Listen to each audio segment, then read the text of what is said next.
Hey y'all, welcome to the cottage. What's up, everybody? Welcome to mini readings. I hope you guys are doing good and I hope you guys are ready for mini readings. We have quite the list this evening, so we will get started very shortly. I hope everybody's having a great night. Hello, hello, welcome in, welcome in, welcome in. All right, everybody, you guys are ready to rock and roll? I know I am. So let's get started. Let's get started. Let's start with clearing the energy just like always. Here we go, everybody. Let's clear some energy.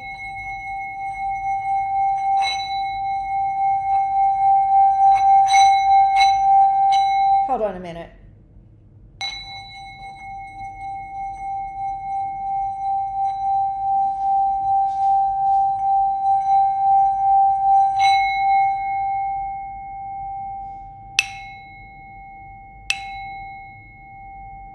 There we go.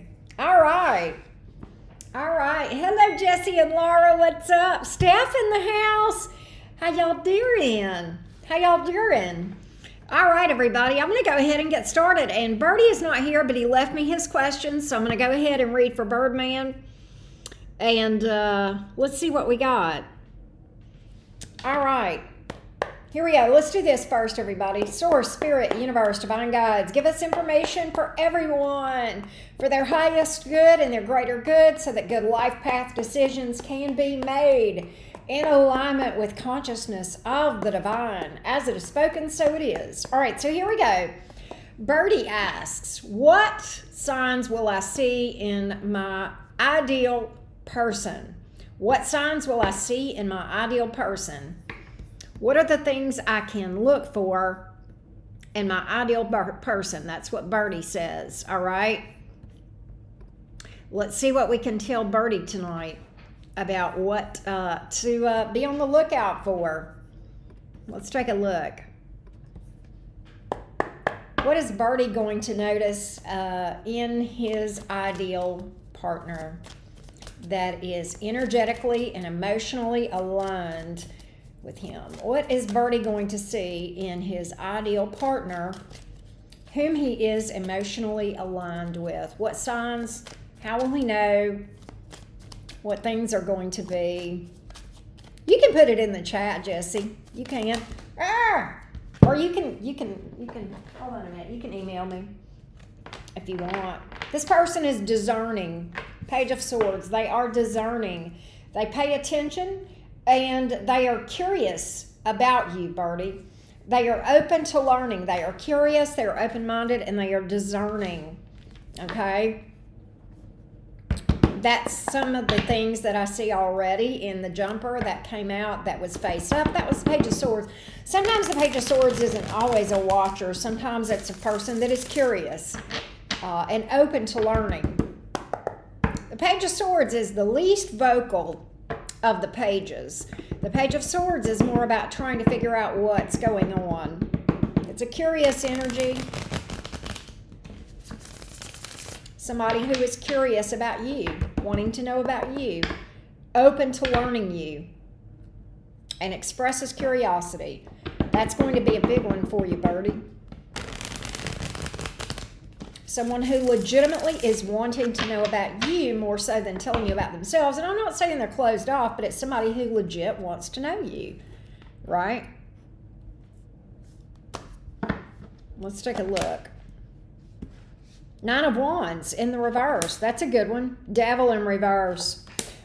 Six of Cups in reverse. Okay, so here's what I got, Birdie. This is kind of interesting. This is somebody who has had an accumulation of life experiences that were tough. Okay, somebody has done a lot of healing on themselves with the Devil in reverse. That can be what that means. Somebody who has, done a lot of self-improvement, broken a lot of patterns. All right, with the Nine of Wands in reverse and the Devil in reverse, both of those things. They've got a past, Six of Cups in reverse. Okay, no doubt about it. And that doesn't mean they have a tarnished past, but they've got trauma in their past, okay? And a lot of people do, but not, you and I both know Birdie, and I know Birdie's not here listening, but I'm talking to him for when he does listen. A lot of people walking the planet, most everybody has some sense of trauma. This one, there's a lot, and yet they have known what to do with it. All right. So I get that. Anything else that Birdie can know about this person? Anything else that Birdie can know about this person? Anything else that Birdie will know about this person? This person is not one to waste a lot of time doing things that don't work, that don't make sense.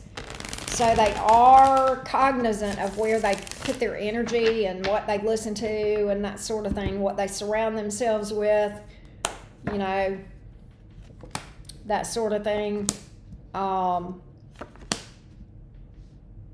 Yeah, they're very discerning. Absolutely very discerning. If something doesn't, this is a person who is very selective about the energy around them. All right, 9 of Cups in reverse, 2 of Cups in reverse, 8 of Cups. They don't hesitate to clean the energy up and in people, places, and things that don't make sense. I don't get a nasty attitude about it. I just get that. The 4 of Wands is here in the upright. That suggests to me that this person is looking for something stable. They themselves are stable, and they are very family and home oriented. Okay. 4 of Wands, they like a happy home. They like a peaceful home. They like a happy home. All right. So they are peaceful. Page of Cups, they're expressive. They don't have a problem saying things like, I love you, you matter, I'm sorry, I apologize, those type of things. That's a nice one with the Page of Cups. And the Page of Pentacles, that's a nice one, because what this tells me is this. The cool thing about whoever you end up with, Birdie, is going to be this, and I think this is really, really good. Not only are you're going to be friends and lovers, okay? This is going to be like a bestie to you. That you're in love with, okay? And so that's kind of cool. I get a lot of banter and inside jokes, all right? There's a lot of passion here with this person with the 8 of Wands. They may like you to try. They may like you traveling. I mean, they may like traveling like you do, all right? That's another thing that I get. This person is faithful. They're faithful in a relationship, okay? They're solid. They're a bit of an overthinker. They may have Mercury in their chart. This is going to be somebody that is an overthinker. So you two can just sit and overthink together. Empress. Very nice. This is somebody who knows their value. All right. This is somebody who's not going to chase you or anyone. They know their value. They are prosperous on their own. They make their own way. They're a bit of a creative sort, probably, in that they have created some things on their own and probably still do. I would say with the Empress card, certainly they're going to be attractive, okay? Prosperous. They could have, I mean, this is probably more common than not, but they probably are a mom with the Empress card many times. That can be that. The Fool card, they will take a leap of faith with you, all right? They're not afraid. They're not afraid. Or either if they are afraid of taking a leap of faith, they just do it anyway, right? That might be a more accurate description of what I am getting here, okay? So the Empress is, you know, one that is completely fine. The good thing about that is it's a very complementary energy to a strong divine masculine, because it's a person that is fine with you taking the lead, and as long as you lead well, I think she's going to be completely fine, right?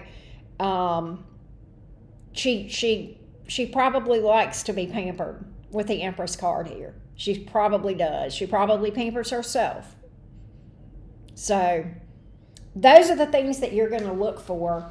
I know you know a lot of what you're looking for, but these are just some more things that I get. Magician card. Again, somebody that can manifest and that can create, that knows how to use what resources she has to affect the desired outcome. So pretty, and so I would say resourceful is going to be on the list. Resourceful, all right. And the Magician is certainly a resilient energy, very resilient, with the ability to pivot. Those are the qualities associated with those cards. So I hope that helped, Birdie. I hope that gave you some clarity. Next up is Denise. All right. Let's go to Denise. Let's see what's up.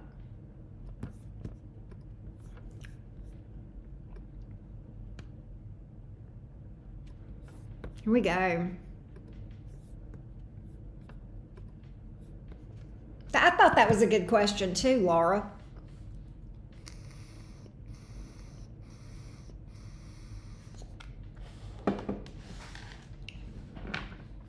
All right, Denise is a Cancer. All right, Cancer Sun and Venus. I'm a Cancer Venus, by the way, Denise.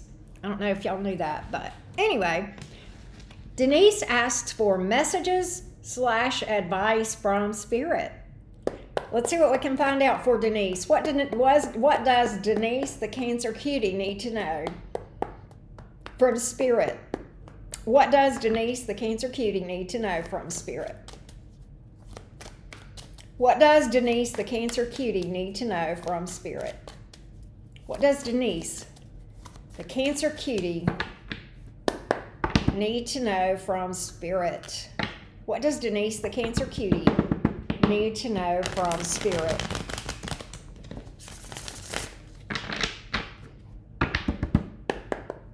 What does Denise, the Cancer cutie, need to know from Spirit? What does Denise, the Cancer cutie, need to know from Spirit?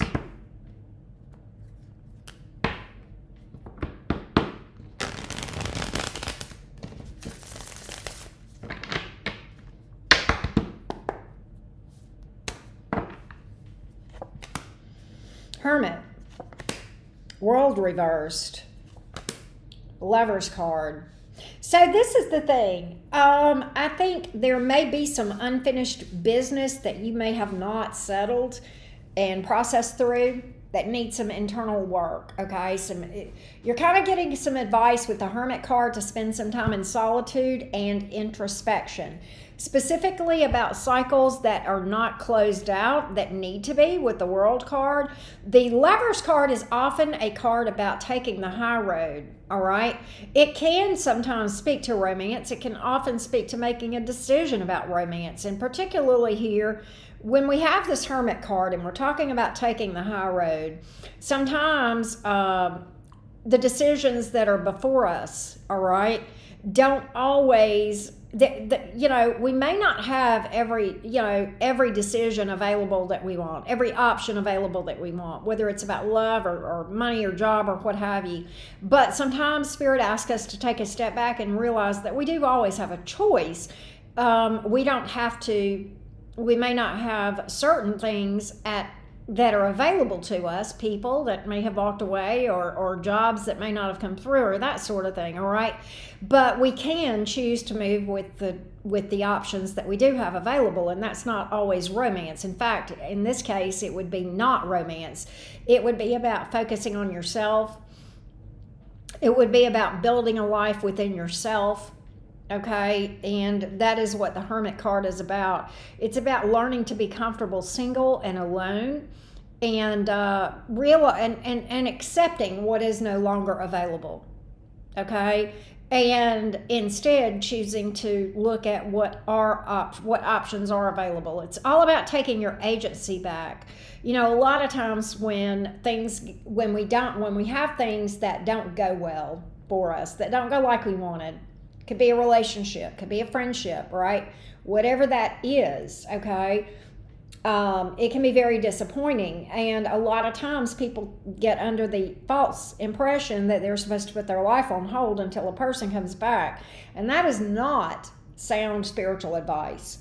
I know there's a lot of factions out there that are spiritual gurus that would teach otherwise, but I'm telling you what I know. Spirit says, work with what you have, build with what you have, and build something that's happy within you, that's sustainable, so that you're not looking outside of yourself for happiness. You already have it. And then when other people come, that's great. They can add to it. And if they go, then your world doesn't fall apart because you've got something already there that's a foundation that's going to stand the test of anything outside of yourself.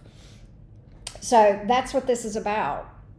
This is not something that's going to happen overnight, but it's definitely something that you're being encouraged to do as far as walking your next path. And Spirit reminds you, this is a marathon, not a sprint. All right, this is going to take some time, but it's worth it.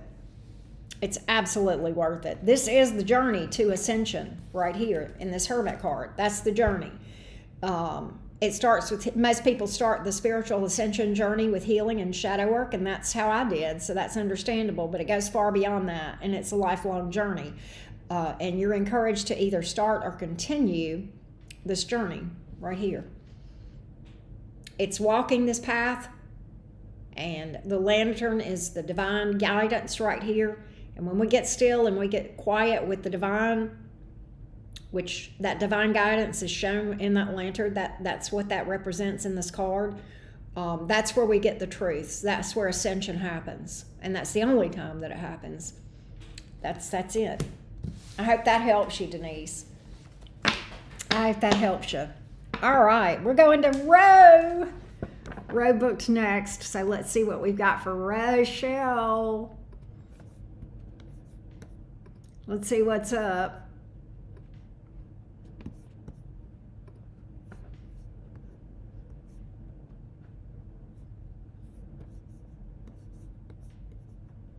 All right, here we go.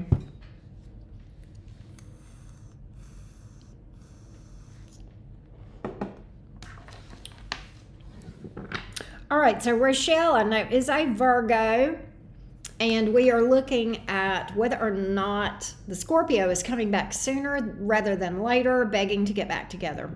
Let's see what's up.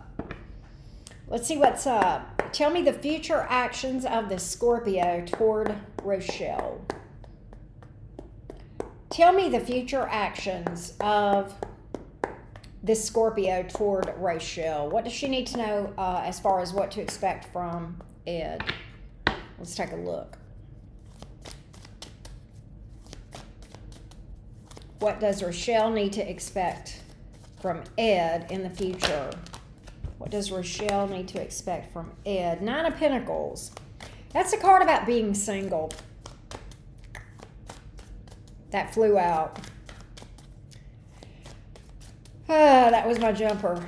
And being okay without anyone sometimes. The 9 of Pentacles is creating your own abundance. Sometimes, let's see. Being solid to stand on your own. It can just mean that that's his intentions or that's where you're going to end up. I don't know. Let's see. Give me this Scorpio's next action toward Rochelle. Give me this Scorpio's next action toward Rochelle. Give me the Scorpio's next action toward Rochelle.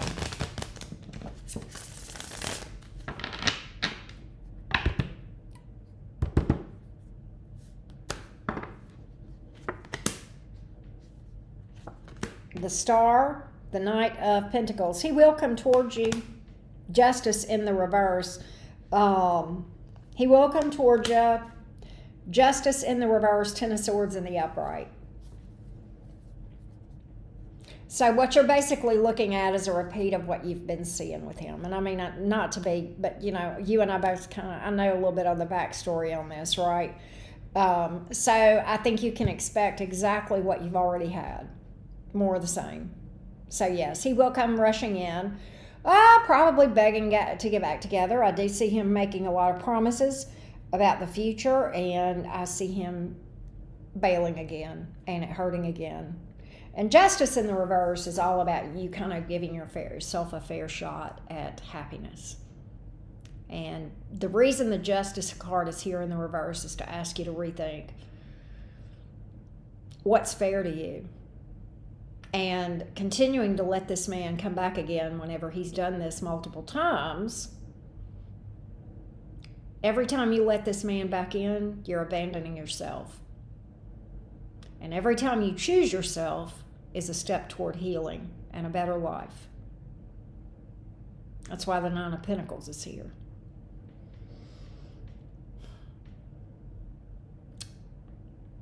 I know you know all this. I know you know we've talked about it, but the cards are literally saying, yes, he'll come around. Yes, he'll talk about the future. He won't be fair with you again. And he's going to hurt you again.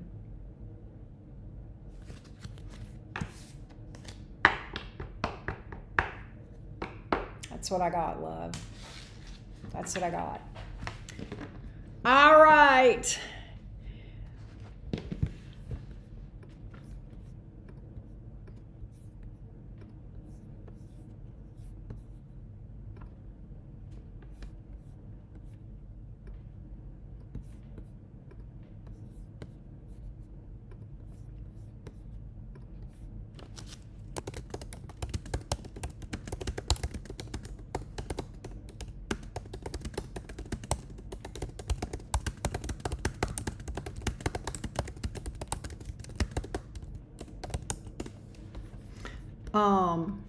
Next up is Bree.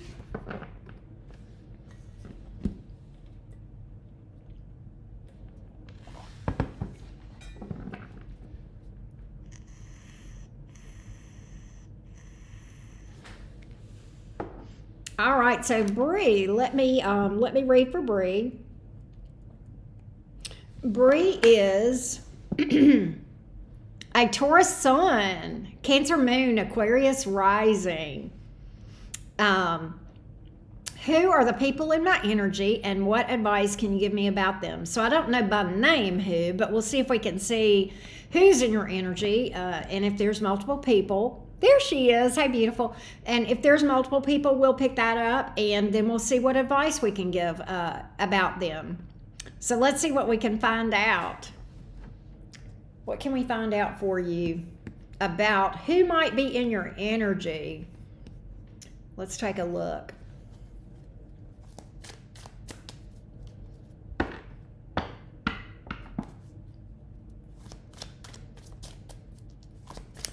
Tell me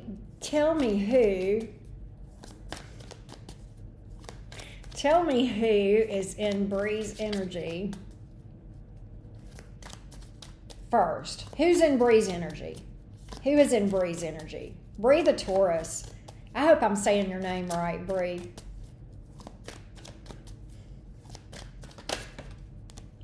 Okay, so there could be somebody with water energy here, Queen of Cups. Let's see, you have a Five of Pentacles here.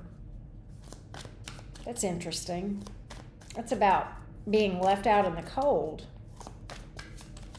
Let's see if there's anyone else here. I don't know if those two are related or not. We'll see. Those could be unrelated. Yeah, okay. Eight of Cups in reverse, Five of Pentacles here. There could be somebody in your past that left you out in the cold that may be wanting to return. Four of Swords in the reverse. Yeah, I've got communication. Eight of Wands, Four of Swords in the reverse. I feel like the past person, I'm going to combine your first and your second question, okay? Because it's going to make it easier for me to stay like on the same person, okay? I do feel like, Bree, that this past person is going to bring angst to you, anxiety, stress, okay? I don't feel like this past person is good for your nervous system with the Four of Swords coming in reverse. That can speak to anxiety, sleepless nights, exhaustion. And yeah, you know how you feel when you're too exhausted to sleep, and yet you're just exhausted mentally, emotionally, physically, every kind of a way. That's the Four of Swords in reverse, and yet unable to sleep. And it's because your nervous system doesn't shut down because of so much stress.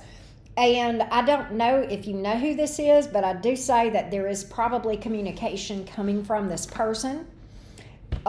They may have abandonment wounds, or you may both, for that to be coming out. That kind of can speak to that sometimes. So you're definitely advised, Spirit never tells you what to do.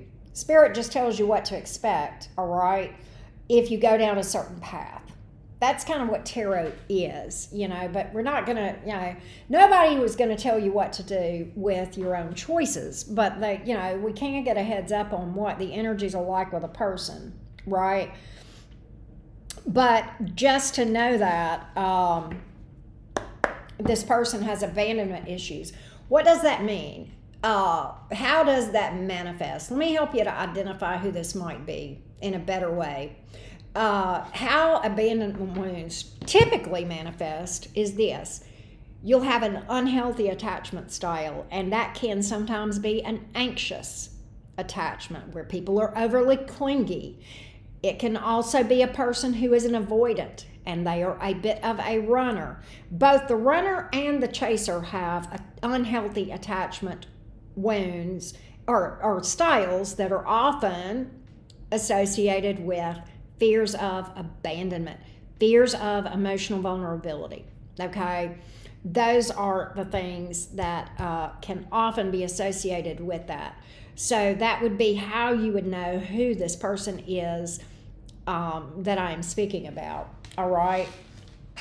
And the forecast, the weather forecast with that person is more like an emotional roller coaster, okay, with the Four of Swords here in the reverse, all right? It can be very painful to deal with someone that has those wounds, and it's not your job to accommodate their problems. It is their job to heal those things, because whenever they act in this way, that's the equivalent of bleeding on a person that didn't cut you. And choosing to be with a person that in that energy would be, abandoning yourself, right? Let's see if anyone else shows up in your energy, Bree. So we're going to go circle back now to question 1 and see if another person shows up or if we just hear more about that energy. But we will take a look. We will absolutely take a look. Let's see if there is anyone else in Bree's energy. This is a good question because it kind of flows really well. So we're circling back and seeing if there's anyone else in your energy. Is there anyone else in Bree's energy? Is there anyone else in Bree's energy? Let's take a look. Let's take a look. Anyone else in Bree's energy, please? Is there anyone else in Bree's energy? Is there anyone else in Bree's energy, please?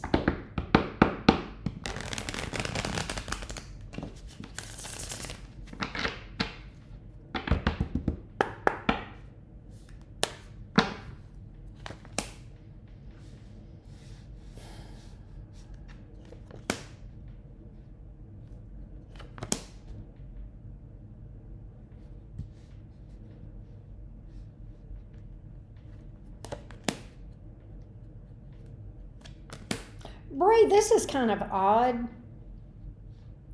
I don't think this is a romance part of your reading, but it's needing to be said. You have at least one, if not more than one, friend who I think you may not realize this, you may not be aware of this. Friend. I should have used quotation marks when I said that. And these friends are not your friends. They're not friends of yours.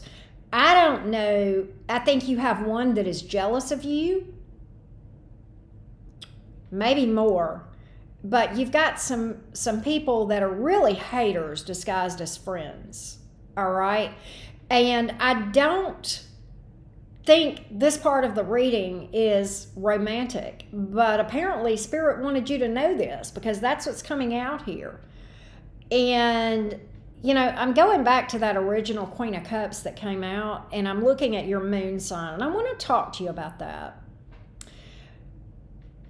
That Queen of Cups, the queens in the tarot represent cardinal energy, okay? And this is cardinal water. And that is the sign of Cancer. And the Queen of Cups is actually a very beautiful card. Beautiful, beautiful card. Okay?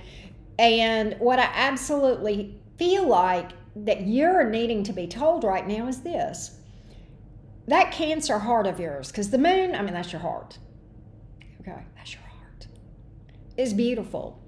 The way that you have, wow, that's so interesting.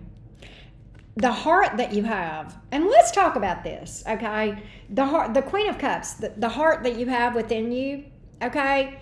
It's more, you know, we love in different ways. We love romantically. We love our friends. We love our family. We love our kids. We love our pets. There's all kind of different ways that we emotionally invest in people, right? Because we absolutely emotionally invest in our friends, right? And so this applies to anybody that you open up that beautiful Cancer heart to, okay? It's special, and not just everybody gets access to it. Okay? Not everybody gets access to that. That's too special. That's too precious. Okay? So that heart, take care of that heart. Honor that heart. And don't betray and abandon yourself, because that heart, that Cancer moon, that's tender. That's loving, and that's precious. And you don't want to see it get jaded. All right. So boundaries are going to become super important. Not walls, but boundaries. You know, not everybody gets access to you. Through friendship or romance or whatever. Not everybody gets access to your heart. All right. And that's just how it is. And so I kind of feel like that in general, that's the advice that came out for you. Be discerning. Honor yourself always. Choose yourself. And if choosing another person means that you have to abandon or betray yourself and that beautiful Cancer heart, don't even let it be a question. And that doesn't come from bitterness or hate or jadedness. It comes from love of you. It comes from you just loving yourself. So lots came out for you, Bree. You got some stuff you didn't ask for. Is there anyone else, real quick, in her energy here? I'm just getting this. Be discerning. I've even got a new person that's coming towards you that has some sort of ulterior motives. They're not being honest with you. I've even got new people coming towards you, okay, that are not the most honest, okay? It may be a good time to step back and do some inner work and kind of go into hermit mode and do some inner introspection and just, you know, maybe take a time out and just kind of say, you know, maybe I need to do a little energetic recalibration of my energy. And that's done through shadow work, okay? And does that mean you need to be off the market for 82 years? No, maybe 2 weeks, maybe 2 months. I don't know. But I'm kind of getting that Bree needs some Bree time. Okay? And that doesn't always mean the hard shit. I mean, it can, but it can also be a lot of self-care stuff, grounding, walking in nature, becoming physically active, journaling, meditation, okay? Watch the things that you input into your eyes and ears. You know what I mean? Clean up that social media feed. If your Facebook's full of bullshit, you can fix that. I did that several years ago, and let me tell you, I don't hate Facebook anymore because the people that hit my feed, they feed my soul, and I try to do the same. So we got a good thing going, me and my little Facebook crew over there. That's what I got. I hope that helps, Bree. I hope that helps you. Thank you, Jessie. Thank you. I've got a Cancer North Node, too. I've got a Venus Cancer and a Cancer North Node. But I hope that helped you, Bree. Let me know. Let me know. And next up, we have Angel Eyes. And I'm going to read for Angel Eyes in a minute. But before I do, I'm going to update because Sabrina is next, and I need to put her on the list after KC. Thank you, Bree. I hope that helped you, love. I hope that helped you. You know something I need to tell you guys that I don't tell y'all enough? For those of you that have gotten mini readings from me, anybody that has booked and paid for any sort of service on my website, whether it's mini readings or personal readings or mentorships, if you've gone through my website to book anything, go where you originally go get on my loyalty. That's free, okay? On my website. And then after that, go to where you booked the reading, click on the stars, and leave me a review. Go like you're going to book that same service, whatever you booked, but instead of booking, click on those stars where my reviews are, leave me a review. You'll get loyalty points for signing up, and you'll get points for a review, and that builds to points off of your next mini reading or whatever it is that you do. So if you guys want to do that, you can, all right? And because you've purchased whatever that is, it'll let you do that.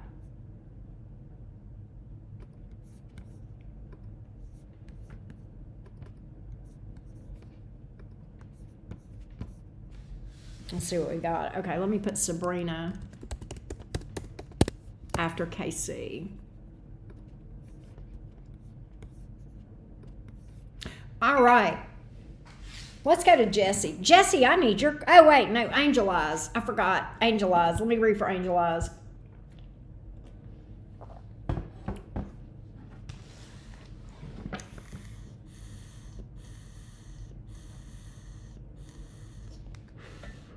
Of course. Of course. And it's not that I withhold that information intentionally. I just forget to tell y'all. But I'm like this about the loyalty program. You support me, I want to do something in return. There are people that build their points up and they'll get a free mini reading every so often. So take advantage of that. I give discounts over on Patreon too for I think it's the Phoenix Rising level that gets discounts. I may recalibrate that and I may do something different this month, but yeah. But okay, yeah, we're going to do Angel Eyes real quick. We're going to do Angel Eyes. Angel Eyes says, tell me what I can expect the next 7 days. That was her question. What can Angel Eyes expect the next 7 days? What can Angel Eyes expect the next 7 days? What can Angel Eyes expect the next 7 days? What can Angel Eyes expect the next 7 days? What can Angel Eyes expect the next 7 days? What can Angel Eyes expect the next 7 days? What can Angel Eyes expect the next 7 days?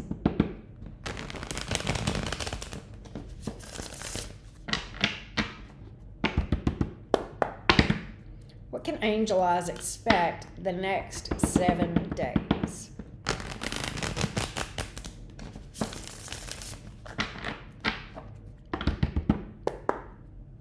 What can Angel Eyes expect the next 7 days? Hermit card. Judgment in the reverse. Two of Cups in the reverse. The universe is calling you to spend time alone and in introspection. All right? The next 7 days is not about partnerships. It's not about love. In fact, there's blockages there. And the blockages are happening for a reason. It's to kind of force you into solitude. What that almost feels like is that you have been avoiding doing some work that you need to do. And the universe is saying, I don't want to send her a tower yet, but let me just lock the door for a little bit and make her stay inside a little bit. Yeah, so the universe says, instead of trying to fight me, how about working with me so we don't have to create a tower for you?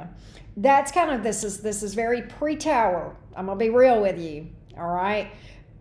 So listen to, instead of trying to fight against the obstacles of being alone, accept them and realize this is actually a gift to be alone, to sit with yourself. The Hermit card is about introspection, shadow work, doing the internal work. It doesn't always have to be hard, ugly crying. It can be something as simple as journaling, meditation, grounding, getting out in nature, being active physically, sitting with yourself and just letting your thoughts go where they go.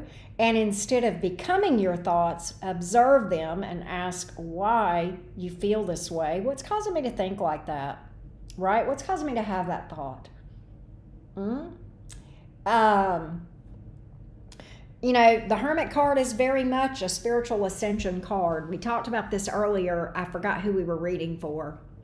But it's very much a card about spiritual ascension, and being alone and being happy being alone. The Hermit in the tarot is almost always pictured with with a person that is alone and sometimes in darkness, okay? And the divine, the light that is often pictured, the lantern that is often pictured with the Hermit is the divine guidance that we receive when we are alone. And that is the only place that spiritual ascension can occur. You know, most people start their spiritual, real spiritual ascension, right? Not the fake, I like candles and I do, crystals. That's, those things are fun, but that's not going to get you anywhere. Real you've not done ascension work until you've done this. And it's a lifelong journey. It's a lifelong journey. And it's far beyond healing. Okay, everybody starts out, just about everybody starts out with this journey with healing, and then it just goes from there. So Spirit says you've been avoiding spending time with me, Angel Eyes.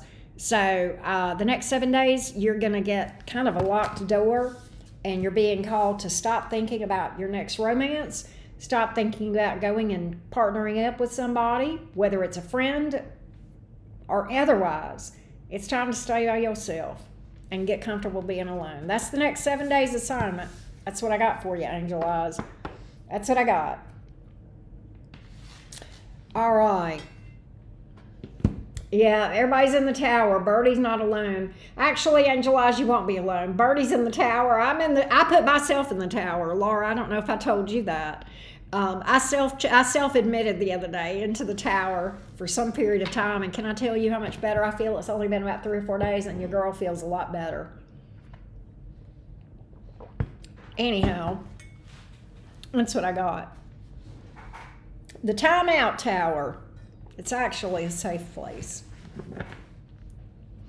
All right, Jesse, you said the barn door might have cracked open. Let me have it.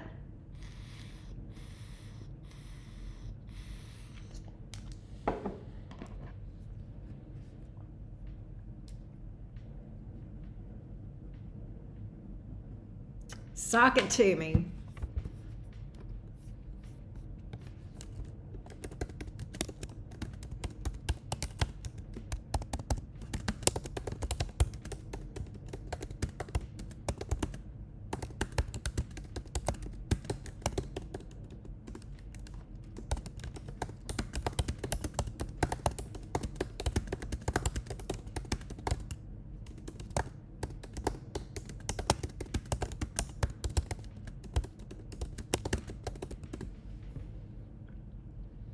Oh, there we go. You got me. I'm sitting here killing time.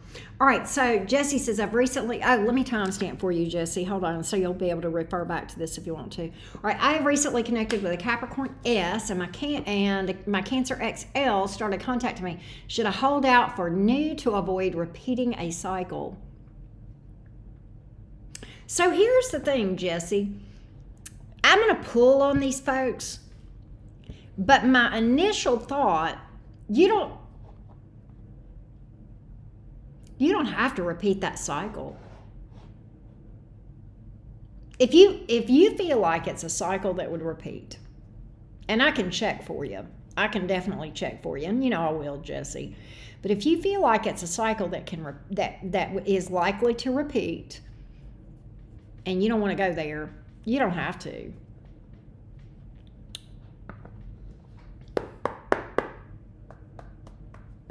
Let's see what the Cancer X is rocking energetically. I'm going to check on that one first for you, Jesse, okay?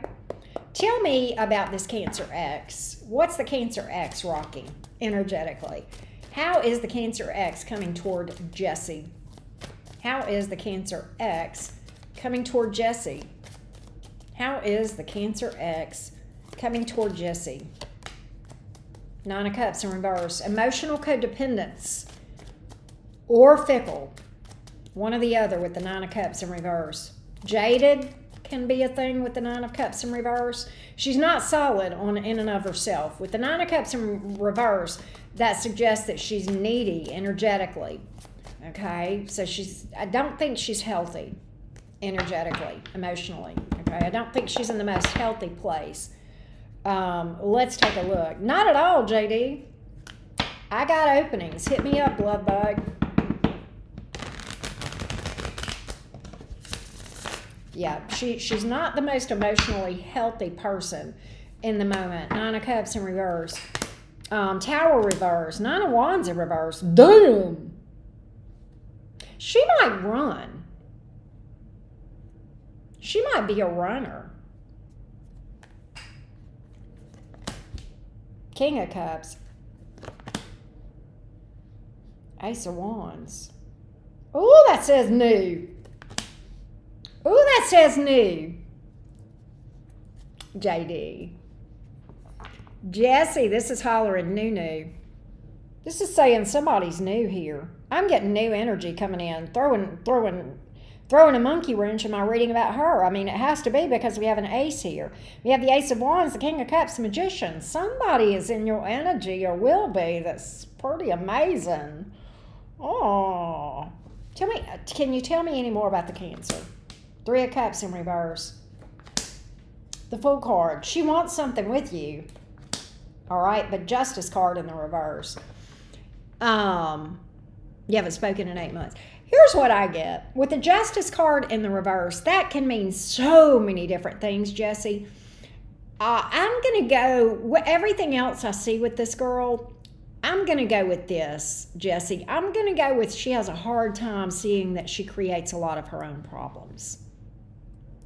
And she doesn't want to really step up for that. Does that make sense?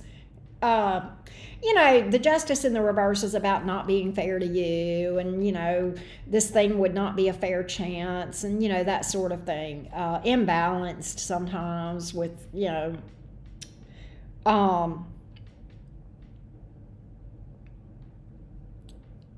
then even the Three of Cups in reverse, you guys aren't aligned. That's another thing. All right. I do think she wants something with you, absolutely. With the Fool card here, she's kind of ready to jump into something with you, or so she thinks. It's just what she's wanting to jump into. Nine of Swords. There it is again. Fears and abandonment issues. Woo! Jesse, I have 3 nines on the board. This suggests to me that there is a struggle of independence with this person in general. There is a struggle to be whole within oneself, right? With her, with those nines coming out, there's an issue with that. There's a big issue with that. Now, I will check in on this Capricorn for you real quick. We're going to see about the Capricorn. I'm going to check on that. This could be the Capricorn. I don't know. You got something new here that's worth talking about. I'm going to see if it's I'm going to leave those there because I want to talk about those more.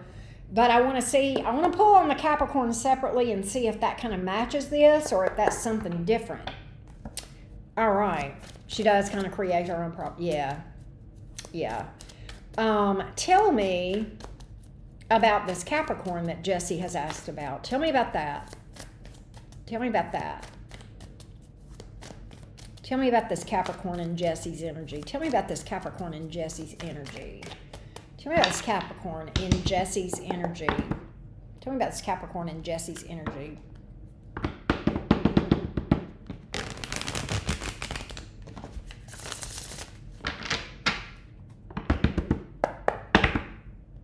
Tell me about this Capricorn and Jesse's energy.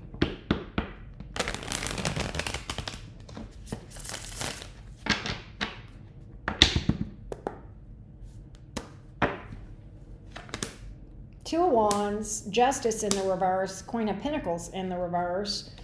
Here's the thing. This person is going to be juggling you. I feel like this person may be all about money or something. This person is going to be juggling you, but I don't think it's with another person. I think it's that you're just not a priority in terms of they may be a bit of a workaholic. They do want something, Okay, with the Fool card here, this person is opening up to you with the Fool card and the Hermit in the reverse, but the Ace of Cups in reverse. It's going to feel emotionally void, all right? And the reason is because this person has a habit of spending a lot of time at work, all right, or working, or family. There's an imbalance in this person's life. Hey, Kilo Charlie, how you doing? So I don't know that that's the same one. All right, now I want to drill down on this unknown that I don't know about. You may not know about this either. Tell me about this energy that I've pulled for Jesse. Tell me about this energy that I've pulled for Jesse. That's this new energy here that looks pretty freaking amazing. Tell me about this new energy for Jesse. Tell me about this new energy for Jesse. Tell me about this new energy for Jesse.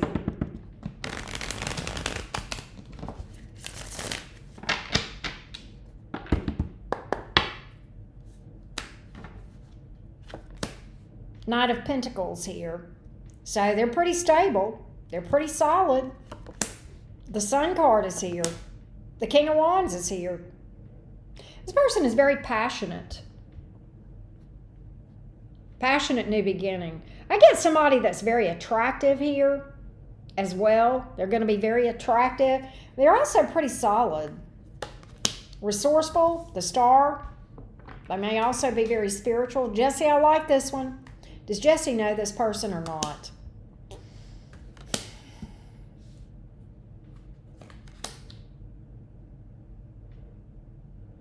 Jesse, is it possible that you know? Is it possible that there is someone around you that you interact with in some way that is crushing on you and you may or may not know it? Because I don't think this is someone you've never laid eyes on. I absolutely do think that you know this person, and I think they are very interested in you, and I think they're too shy or too something. With the Eight of Swords and the Nine of Wands and the Strength card, they hold back from letting you know. All right? I literally, everything changed when I asked that question. It's like, no, I'm not going to tell him. No, I can't tell him how I feel. He would think I'm a nut. I got you, JD. I just got it, love. I saw my notification. I think there's a person around you that is Faith. I'm going to read for you, Faith, if you want to. I'm reading from my mods, and I'm glad you're here. But anyway, Jesse, I don't know if you have met this person yet, but here's what I will say. You are going to know this person before you know that they have romantic interest in you. That's what I will tell you, okay? And they're going to crush on you first. And they're going to be, this person is amazing, but the minute I started saying, you know, does he know who you are? And they're like, no, I can never tell him who I am. What do you mean I could tell this guy? He would think I'm crazy. That's that. But they are attractive. That's what I got, Jesse. That's what I got. That's pretty amazing. Faith, do you want me to put you on the list? Because I'm reading freebies for my mods this evening in addition to the regular mini readings. So if you want me to do that, let me know, and I will add your name. You might have to wait a little bit.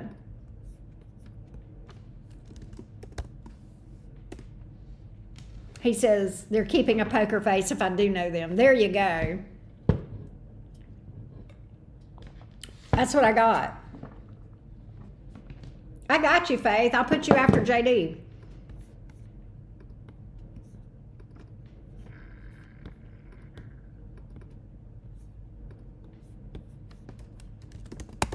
Thank you. I used to read from my mods more regularly than I have in a while.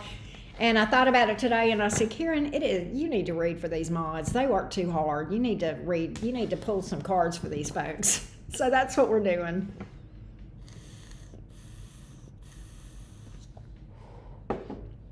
Speaking of mods, mods are the folks that are that have blue. So like the people that you see their names that are in blue, those are the ones that are moderators to help, just to help to facilitate the chat and stuff like that.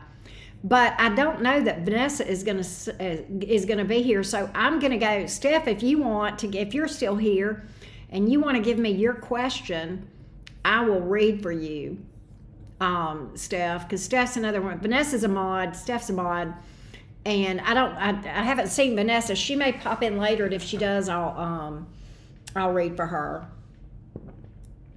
No, mods are not the subscribers. They are people that I have asked, and they have graciously agreed to moderate chats for me. So I have about, I don't know how many mods I have. How many mods do I have, folks? 8 or 10 mods. Yeah, it's important. It's important to give back to what gives you. I agree. There's KC, speaking of mods. Hey, beautiful. All right, so Steph, if you're here, I'll read for you. If not, I'm going to go to Jesse. I've got Vanessa and Steph, and then after that is Xavier. So I may, if Steph or Vanessa's, there's Steph. Yes, go ahead and give me a question, love. Go ahead and give me your question. And while you're doing that, oh, Kristen, I got you.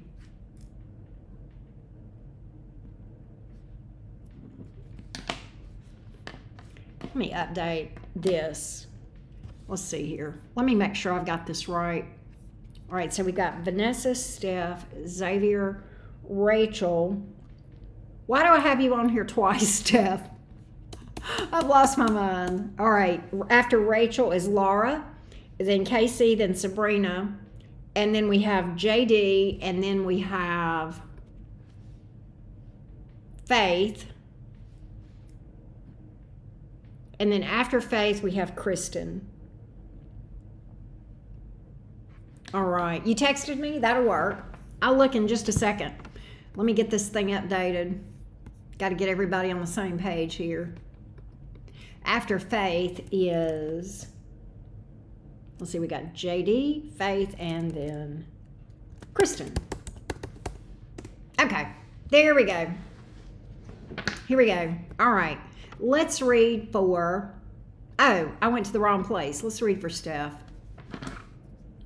All right, here we go.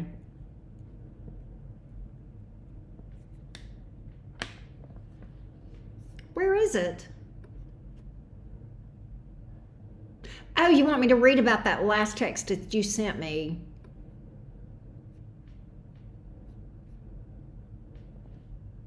It's the last text about friendship. That one? I got you.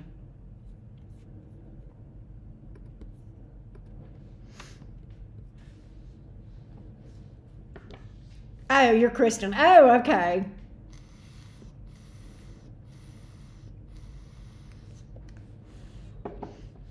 All right, so let's see about this this person that Steph is asking about. Let's see about this person that Steph is asking about. What's this person energetically rocking as far as just overall? Wait, oh, she's sending me another one. Yes, okay, all right. What's this person energetically rocking?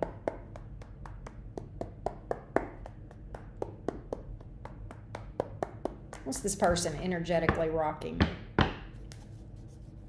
What's this person energetically rocking? What's this person? How's this person coming in as it relates to Steph? How's this person coming in as it relates to Steph? How's this person coming towards Steph? How's this person coming towards Steph?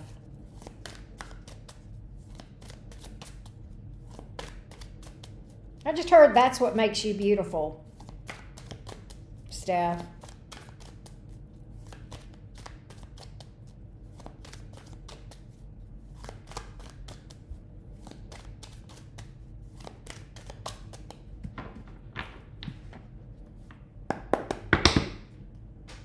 How's this person coming towards Steph?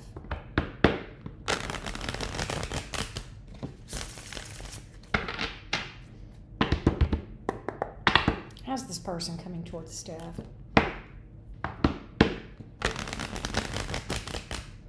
How's this person coming in?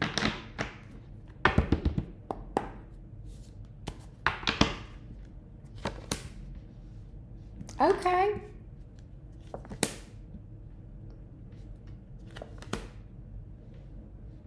Why is that? Okay. Okay. Wow. All right, so here's what I got. I don't think this is a bad guy. Especially with the dynamic that you kind of described, okay? I had to clarify because there were some things that came out that I was like, wait, what? All right, so we have the Five of Cups here in reverse. You make things a little easier. And I know why, because I see some other stuff here. This person has gone through a rough time, no? And there's something about interacting with you that spurs healing. Does that shock me? No. Not at all. Three of Swords, but the Temperance right behind that. It's like you're a guide. You're a guide. You kind of help me to deal with things. Five of Cups here in reverse, and the Three of Swords came out. So there's heartbreak in this person's energy. Okay. The thing is, and the other cards that came out, together, and this was what initially confused me until I got the truth. All right, so I had the Emperor in the reverse and the Four of Wands in the upright. This person says, and then when I said, why is the Emperor in reverse? I got the Ace of Swords in the upright and the Seven of Swords in reverse. What those four cards tell me about this person is that they don't feel like they can be a husband, right? This is what this person is saying. Steph, I don't try to pretend that I can be a husband for you, all right? What I can tell you is that you feel, like home to me. I think this person has been honest with you about that with the Ace of Swords here. And that kind of, what you've said about this person, that kind of rings true. Like we can have something that's a solid support, friendship kind of thing. It disappoints, and it even says with the Seven of Swords in reverse, it disappoints me that I can't be more to you because I think you're amazing. I'm disappointed that I can't be more to you, but I have to be honest with myself and with you. But at the same time, you lift my spirits. You make me feel better. I enjoy being around you, and I can have happiness when I'm around you. I experience happiness. So I don't know, but I kind of like this person, all right? I kind of like this person. I think that they have attraction. I think they find you attractive. They do find you attractive. They are curious to learn from you. They find you interesting. They're curious to learn from you. I think this person may even feel like you're wiser than them and more mature than them. And that's not a bad thing. I think for where you are with this person and where y'all are at, you let me know, Steph, if I am knocking on anything. Because you and I know we haven't talked in a few days, and I know you think I don't love you anymore because I've been so elusive. My life has been crazy, as you know, the last couple of days. Yesterday was crazy, so was today. But I missed talking to you so much. We'll catch up soon, I promise you. But nonetheless, this is what I'm picking up from this guy. You let me know what you think. And you let me know if this rings true with what you're getting. Because I kind of get that this guy's, I get that he's not in the best place overall, but that I think he's been honest, and I think you're okay with that. I think you're okay with where he is and what he's looking for and what you're looking for. I think you guys might kind of be on the same page. Let me know if that makes sense, Steph.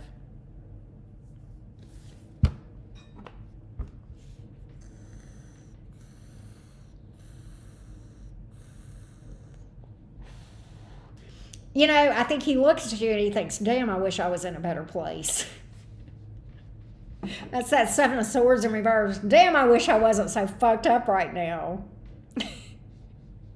Because I think, that tracks. Okay, yeah. All right. I hope that helped you. I hope that helped you. We're going to go to Xavier.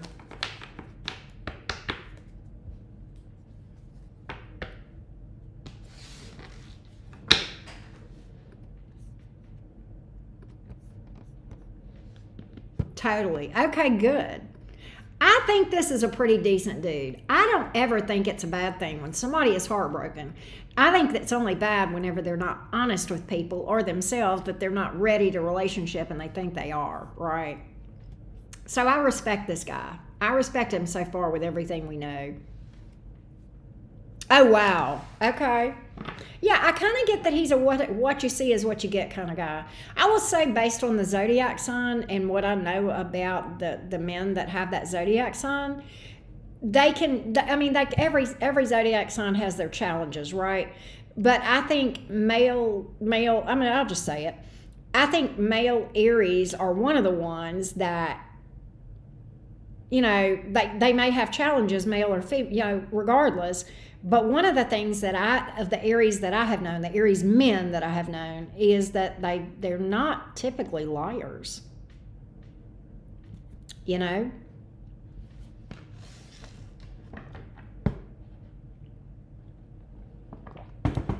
They're pretty much what I say and what I mean, all that's kind of, you know, pretty consistent, right?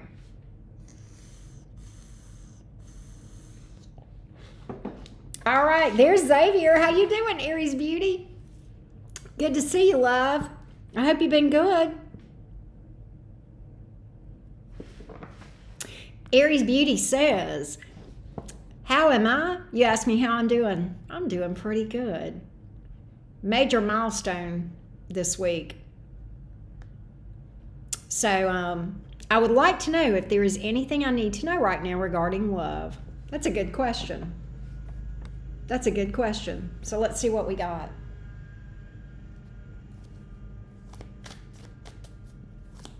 What does Aries Beauty need to know about love? What does Xavier need to know about love? Aries Beauty. What does Aries Beauty need to know about love?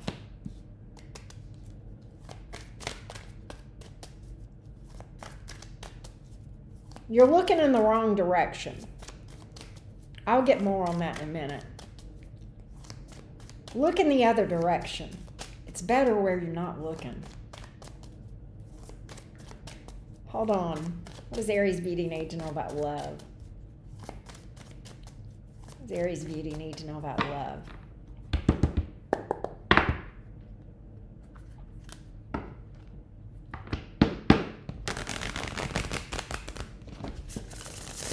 What does Aries Beauty need to know about love?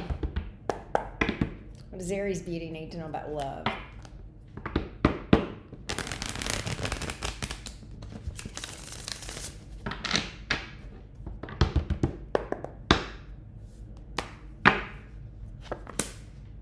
Ace of Wands, Ten of Swords, Ace of Cups in reverse, Empress, Nine of Swords, Judgment. All right, so here we go.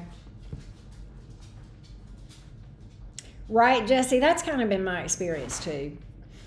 All right, so here's what I got. Aries Beauty, I do feel like you have more options than you think you do.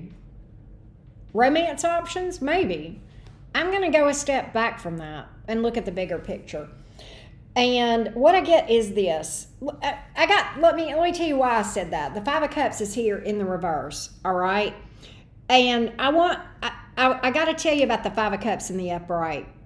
And I don't know if I've ever described this card to you, but we're going to get a little bit deep on this card right here. Okay, and I'm holding it close because sometimes pictures are worth 1,000 words, and almost always the Five of Cups is depicted like this one. And I'm going to hone in on some things. You do, I'm sure you can see, I hope you can see that there are 5 cups in this picture, okay? 3 are over here, where I'm pointing right now, that are overturned and spilled out, all right? That speaks to disappointment. Down here, you have the other 2 cups, and those are always upright and full, okay? And that yet the person in the picture, which in this case is an owl, because this is an owl deck, is focused on the disappointment and what's not working for them and what's not working out. And they don't necessarily take the time to realize they have other options over here. Does that mean romantic options? Maybe, but it also means options in general. I think you have maybe had one or more situations that didn't work out, and I think you're focused on whys and wherefores, and you may even be trying to like dissect and analyze why did this happen and that sort of thing. And that is fair, because we are often tempted to do that. That is a natural thing, is to try to dissect and figure out, you know, why people do what they do and what happened. At the end of the day, we're miles ahead of ourselves if we'll take a step back and say, you know, I don't know why they did what they did, but at the end of the day, I still have a heart to heal, and I still have a heartbreak. And so I'm going to focus on myself. And that's kind of taking your agency back and starting to build a life for yourself. So that's one way we can look at choices, right? Another way we can look at choices is this, is that, you know, the ones that didn't work out, we kind of have to just accept it and just kind of say it is what it is. And then we start to build a life for ourselves, and we choose ourselves. And then after that, we focus on what's ahead of us. And I'm literally getting that what's ahead of you is what you're not looking at. And that's where the real magical cups are that are still in the upright, what you're not looking at. Okay, now, this could also speak to your approach to love and romantic options. It could also speak to your approach, and I'm just going to give you a real life example. I have been on a dating app for a while, the last few months, and I mean, it's just been ridiculous. I mean, it's like the clown circus over there. And it was wearing on me, and it was really affecting my outlook about love and men and that sort of thing. And I got off, and I put myself in the timeout tower. I talked about that earlier. And took myself out. I'm trying to just kind of recover from the accumulation of the douche canoes over there. Individually, none of them really have any emotional investment, but when you meet 100 idiots in a row, it can do something here, right? And I'm working on myself here. My point is sometimes you have to say, this doesn't work. This is not for me. And I'm not saying that dating apps are bad. Are they bad for me? Without a doubt, because I already feel much, much better. So what I'm saying about that is this: your approach to love, you may need to take a step back and realize where I'm looking and how I'm looking and how I'm opening up myself, where I'm opening up myself is not giving me what I want. So look in a different direction, take a different approach, take your eyes off of the things that didn't work out, work on yourself, heal yourself from all of those things that are those spilled cups, whatever they might be, and focus on the things that you can control, that you can choose, that are going to bring you nourishment, like these 2 cups that this person is not looking at, okay, that are in the upright. And the other things that came out, that was your jumper. That was the main part of your message. But the other things, the extraneous information, new, aces, Empress card, know who you are, know your value. You don't have to chase it. It's going to come to you. 9 of Swords, why are you questioning your self-worth? Why are you worried about being alone and being abandoned? You're not alone. You got you. And you can build a support system around you that gives you every bit of connection that you need. And if you don't believe I have that, baby, several of those people are right here in this chat. Okay? Nonetheless, this is literally saying, why are you looking for love, baby? You are love. You are the whole package, all right? Never second guess your worth. Never ask why you aren't good enough. Ask why they didn't see it. What is it about myself that I'm not seeing that they didn't see, right? That's what's up. And then you can be discerning. When you realize that people are competing with your current level of peace as opposed to other people, that's going to be what improves your dating life. And it raises the bar considerably. And that's why probably the last 100 idiots that I have talked to on that dating app got 3 messages in and self-eliminated because I'm discerning and it doesn't take much. And I'm just like, yeah, bye. bye. Until but even then, right? Yes, self-love, absolutely. Absolutely. Know who you are. Remind yourself who you are. So that's what you got. That was a lot of information about your love life, Aries Beauty, and I hope that helped. I hope that helped you, Xavier. You'll have to let me know. All right, we're going to Rachel next. 101 idiots. Right, you've heard of 101 Dalmatians. Well, there's 101 idiots on that. It may not be true for all the dating apps, but it's definitely true for the couple of them that I've been on. Quick to unmatch, yeah. But you know, I want to talk about that a little bit more. I'm glad you said that. I'm quick to unmatch. You know, it's not that I had any emotional investment in any of those people. I mean, there's no way you could with 3 messages, right? But the accumulated number of times that it happened in a row, okay? I called it death by 1,000 cuts. 1 paper cut, it's annoying, but you can get over it. 2 paper cuts, but by the time you get 1,000 paper cuts all over your body, you're fucking bleeding. All right? And so, yeah, exactly. And so, you know, you have to look at how is this affecting me? I'm not going to sit and say it's a bad dating app, but it is not. It's not where I need to be. It's not helpful to me. It is not what I need to be exposed to. And I have my own theories about why. I think I'm starting to think that the people on the dating apps are the desperate ones, the drugs that are, you know, either scammers or married or freshly divorced and absolutely banged up and battered up and just wounded or whatever. And I think the type of man that I am looking for is not desperate. And really is okay being single. And I don't think that type of a person is likely to be on a dating app. I think they're just out there living their life like me. So I think I've been looking for the right thing, but in the wrong place. That's just me. That's my own theories.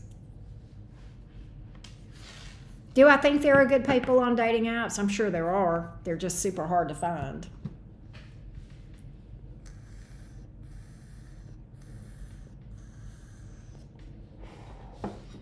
All right.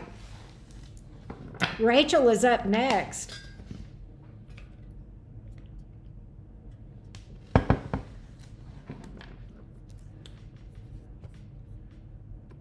Rachel is up next. Let's go, Rachel. Rachel is an Aquarius. Aquarius. All right. I'm wondering how Luke the Virgo feels about me. Let's find out, Rachel. Give me Luke the Virgo's feelings toward Rachel the Aquarius. Give me Luke the Virgo's feelings toward Rachel the Aquarius. Give me Luke the Virgo's feelings toward Rachel the Aquarius. Give me Luke the Virgo's feelings toward Rachel the Aquarius. Give me Luke the Virgo's feelings toward Rachel the Aquarius. Give me Luke the Virgo's feelings toward Rachel the Aquarius. Give me Luke the Virgo toward Rachel the Aquarius. Luke the Virgo toward Rachel the Aquarius.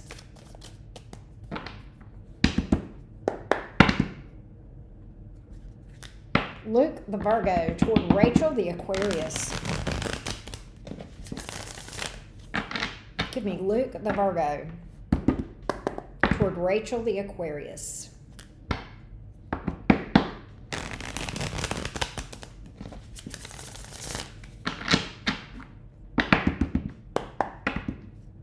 Give me Luke the Virgo toward Rachel the Aquarius.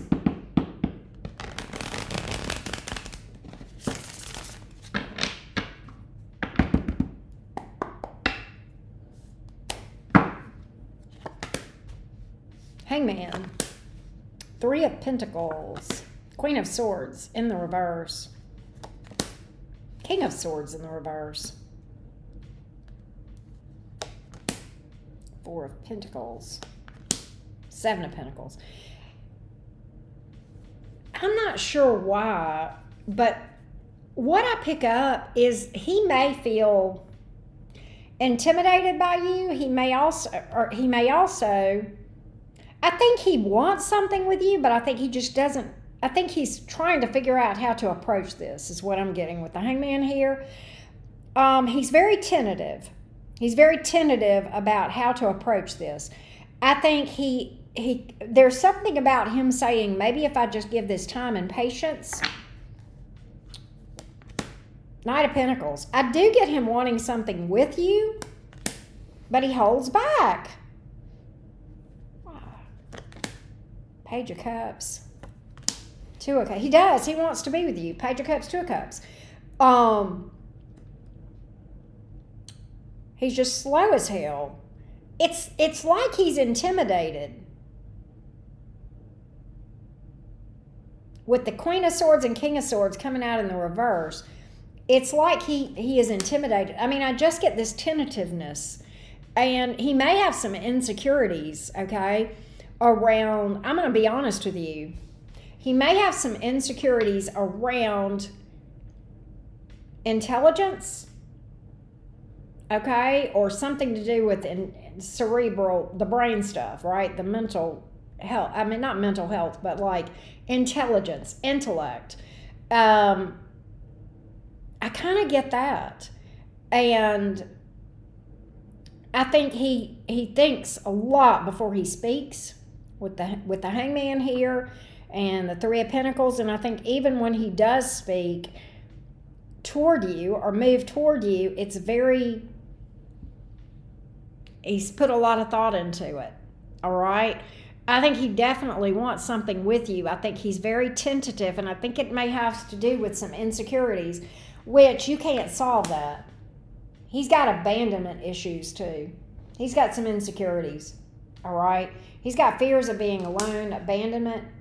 I think he definitely wants something with you. He absolutely wants to take a leap of faith.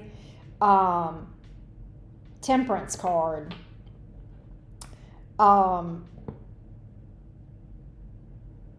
I think those insecurities may be problematic. They may create problems for you guys, and there's really nothing you can do about that.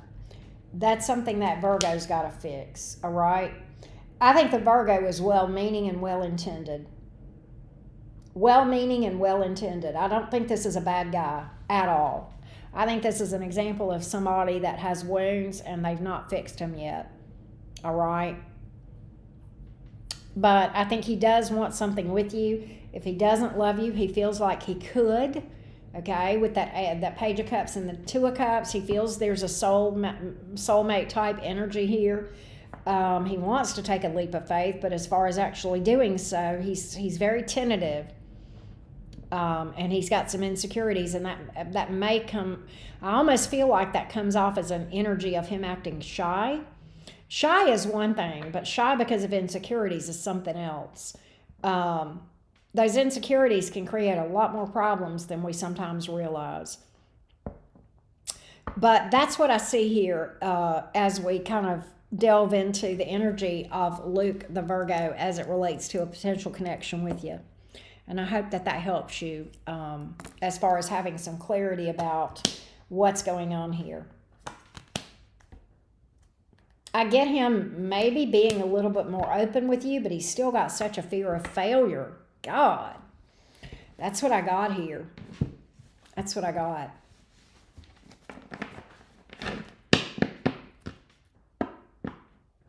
I still have you on the list twice, Steph. I didn't take you off this list twice. Next up is Laura. I'm losing my mind.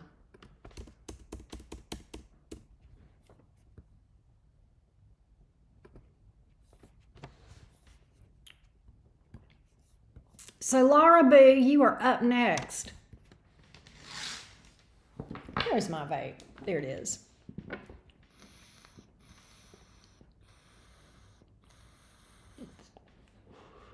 Isn't that a great question? I got you, love. I got you, Laura G. I got you, Laura G. We're going to see what's up. All right, let me see here. All right, what qualities, what are the qualities in Laura's ideal person? Yeah, kind of like Birdie's. That was a great question, right? What are the qualities that are in Laura's person that she would notice, that would get her attention, that she would notice, that are important? What are the qualities in Laura's person that she would notice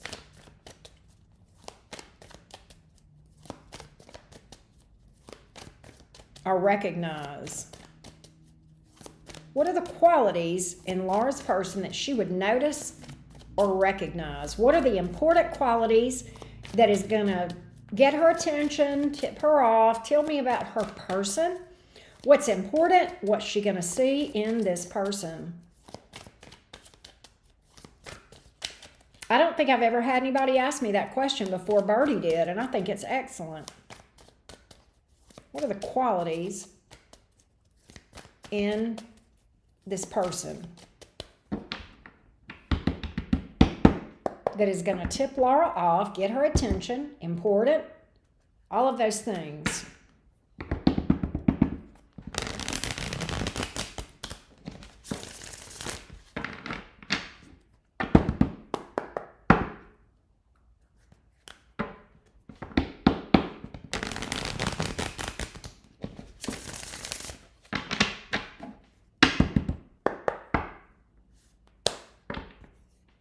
Let's see what we got.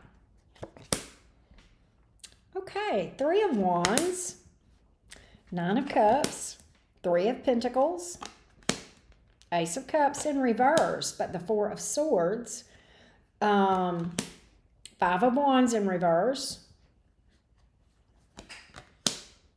Let's see what that, okay, I gotcha. All right, so what I'm picking up initially, this person is super laid back. Okay, super laid back. 3 of Wands. 9 of Cups, independent, emotionally healthy. All right. 3 of Pentacles. They're looking for somebody to build with, but they're not in a hurry. So why is the Ace of Cups in reverse okay? Because they're not going to jump into something. All right. They want to get to know you first. All right. They like their peace is super important to them. 5 of Wands in the reverse. All right. They could be, let's see, give me more on that 5 of Wands in reverse. 8 of Wands, so they're passionate. We like that. Okay, I do get this though. They are tempered in a good way. I'm trying to think of the right word for this. I'm not going to say it's a Libra. I'm not going to say that. What I am going to say is this person is skilled at diplomacy. They are diplomatic. They are skilled at diplomacy. So they would share that trait with a high vibrational Libra. Does that mean that this person has Libra in their chart? No, it just means that they have poise.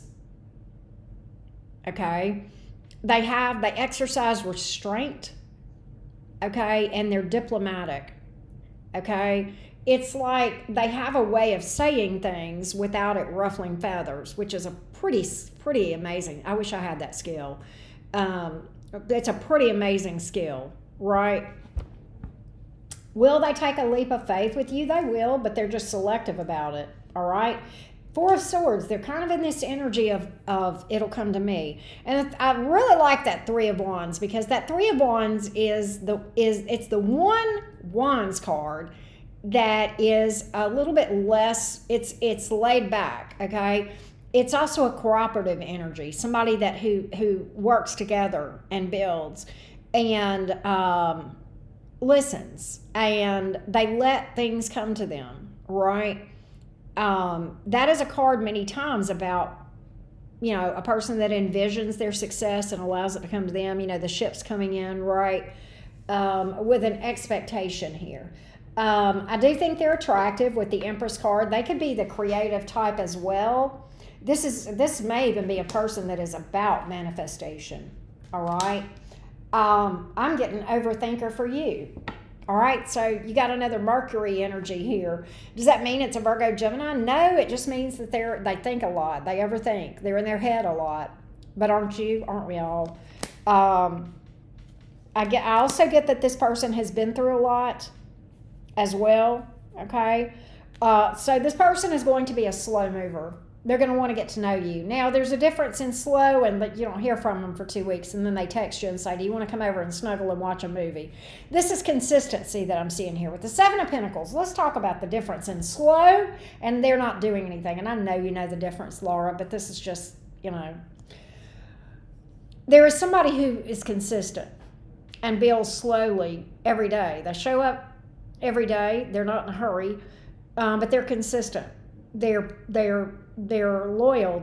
They're solid. Okay, you know what to expect out of this person, right? They're usually a person who is pretty good at keeping their word. If they tell you they're going to do something, they do it. They're going to be pretty consistent. I get a very earthy, grounded energy here. All right. Overall, if I had to say anything, I'm going to say very earthy, very grounded. They like peace. Very Taurian. Taurus, Virgo, Libra vibes. I'm not looking at zodiac signs here. I'm not looking at the major arcana. What I'm telling you is what I feel, Laura, in how they do life. How they do life. All right.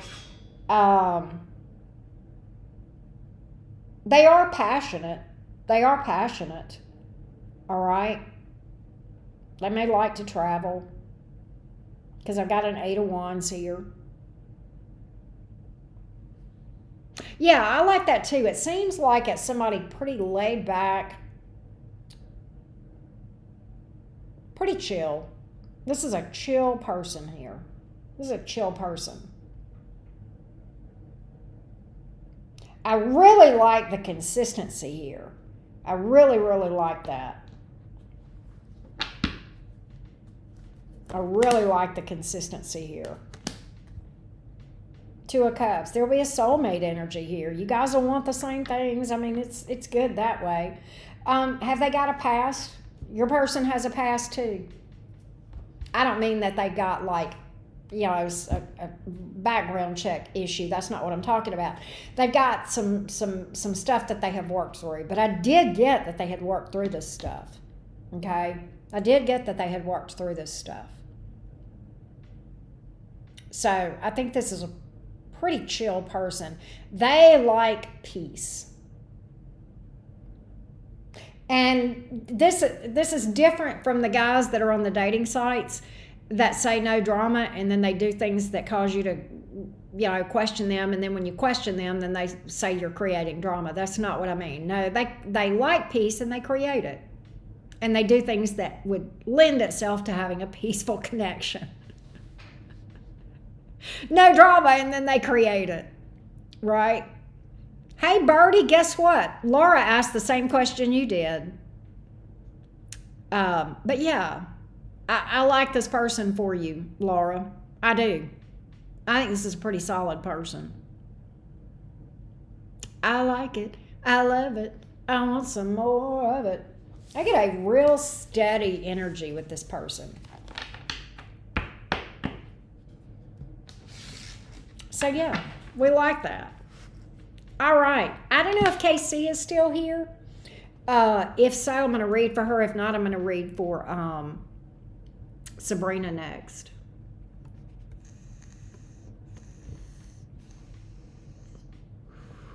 I have not, Laura. I have not seen that. Oh, Lord. I can't imagine what that would be like.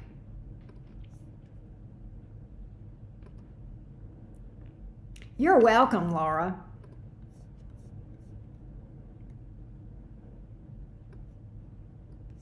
And next up we have Sabrina. Y'all give me just a minute.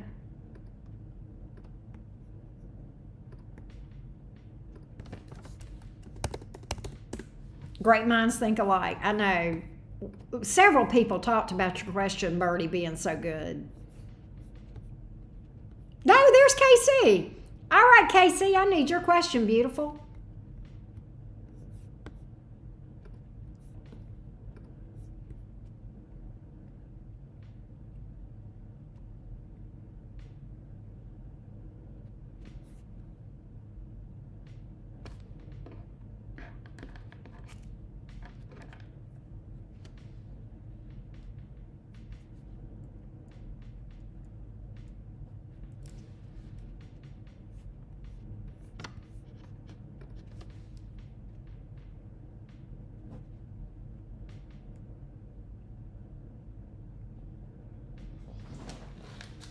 Whatever the universe wants you to know.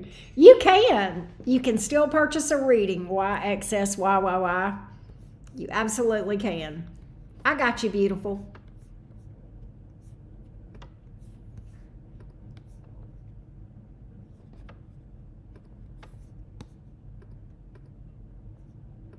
All right.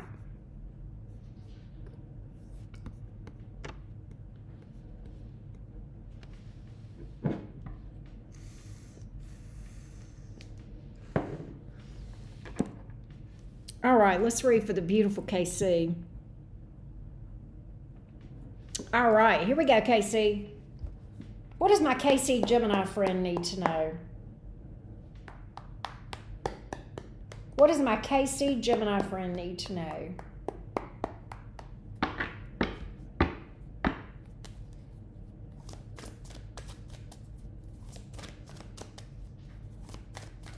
What does KC need to know? What does KC need to know? I'm all ears, Birdie. What does KC need to know? Night, Steph. Love your face. Virtual hugs.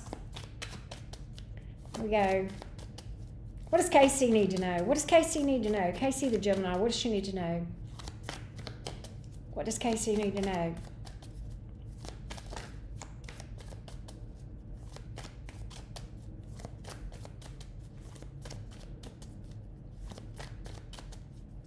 What does KC need to know? What does KC need to know? What does KC the Gemini need to know? What does KC the Gemini need to know? What does KC the Gemini need to know?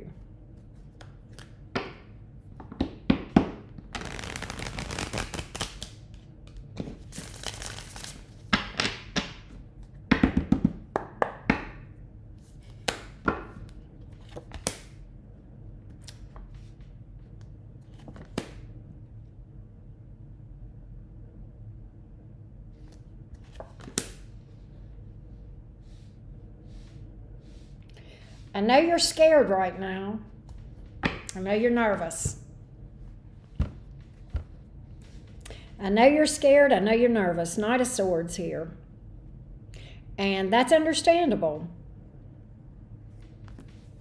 I know you look back with the Four of Cups here in reverse.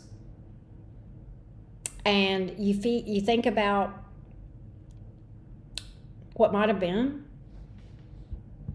I think you blame yourself sometimes with the Knight of Cups in the reverse, and I don't think that's really helpful.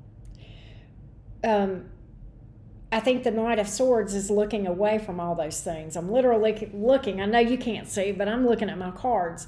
And the Knight of Swords is looking forward. The Knight of Swords is looking forward. The Knight of Swords is sometimes nervous. All right, but they're honest. All right? It's an honest move that you're making here. Forward, because even if, no matter what happens in your future, it's always the future and not the past, right? We can't recreate the past even with a past person, and I'm not saying yes or no on that, right? I'm just saying that anything in the future is going to look different than it might have looked in the past, whether it's a new person or a past person or just you. But right now, it's about making that Knight of Swords become the Queen of Swords and then the King of Swords, yes? Air energy all day long.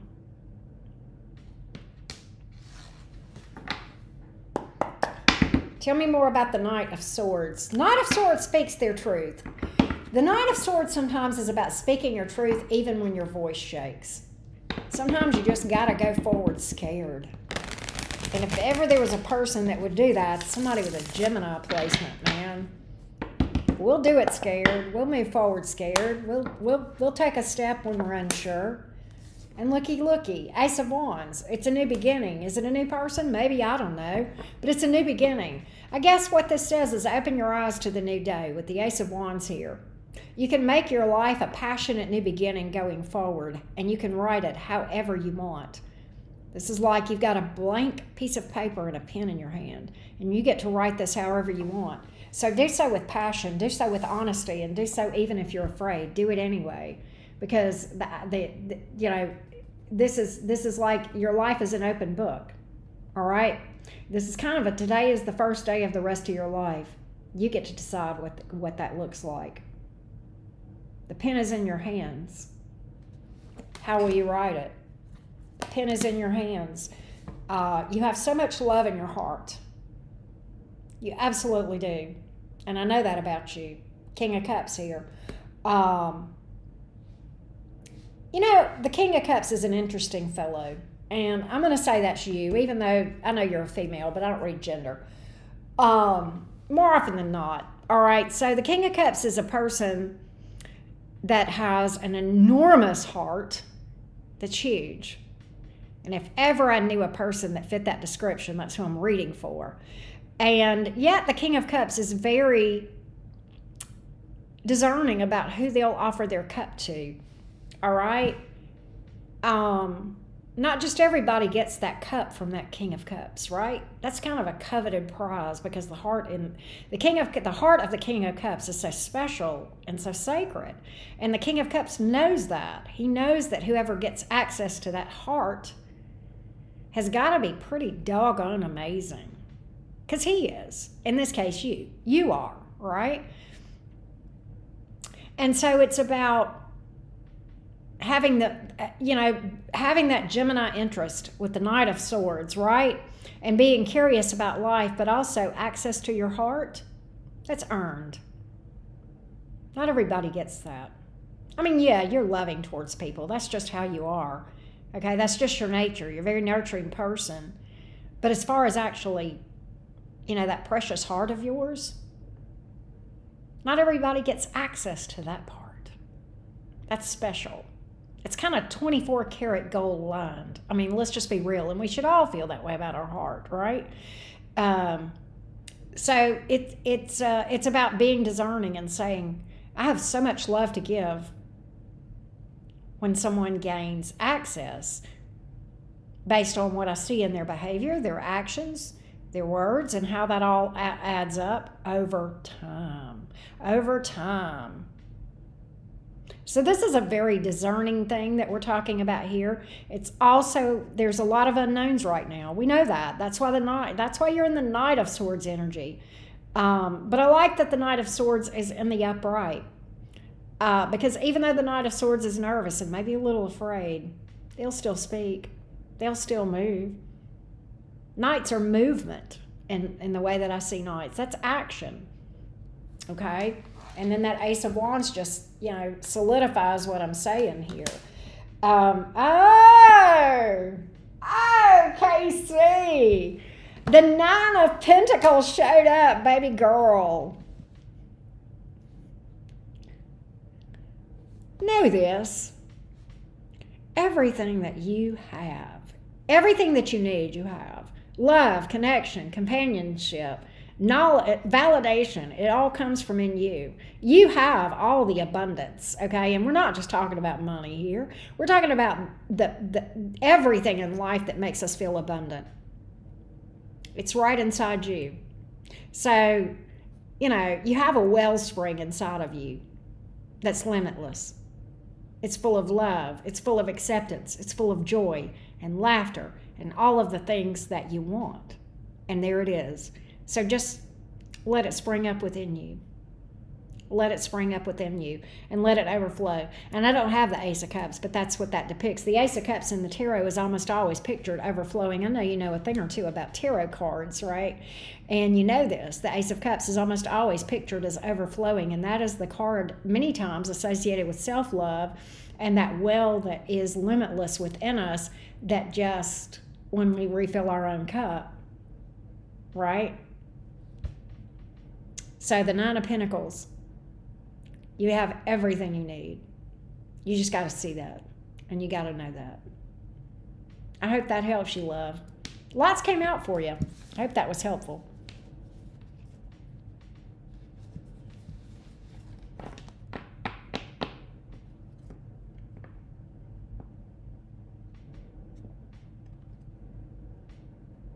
Good.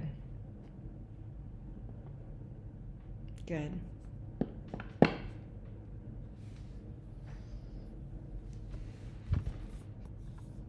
So kind of another reminder of remember who you are, and that's kind of that Leo rising thing, right? I love The Lion King, and that's my favorite line from that movie. Remember who you are. And that's applicable to all of us, right? Thank you, Faith. Thank you, thank you. All right. I got to update the list because Yesenia just booked. And let me add Yesenia. There we go. All right. That's right. You are loved, Casey. By many people. I know you know that.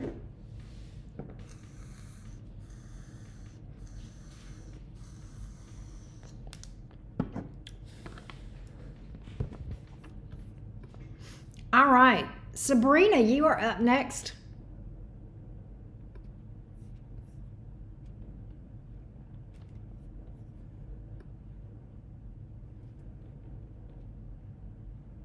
All right.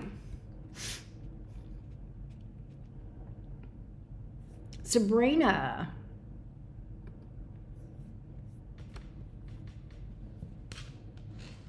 Nine hours is hard, Laura.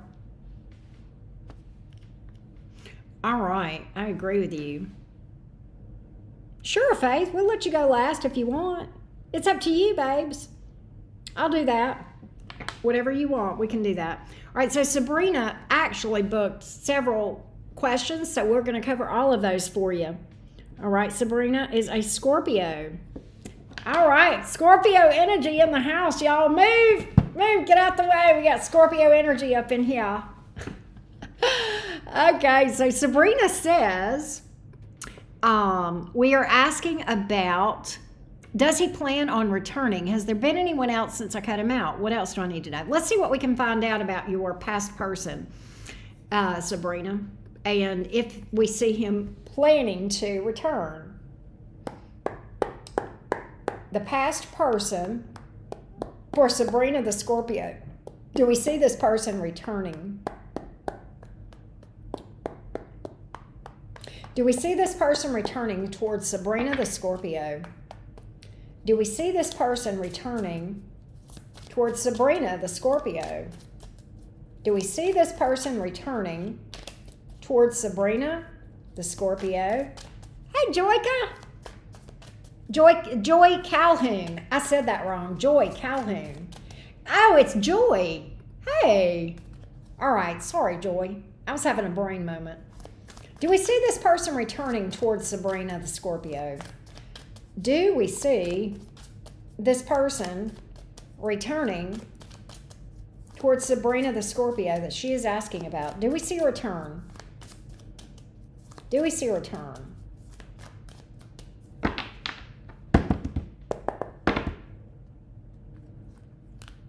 Do we see a return?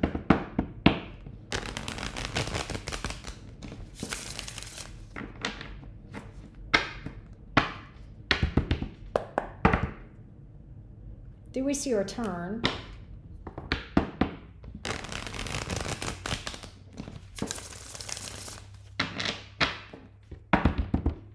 From this person towards Sabrina the Scorpio.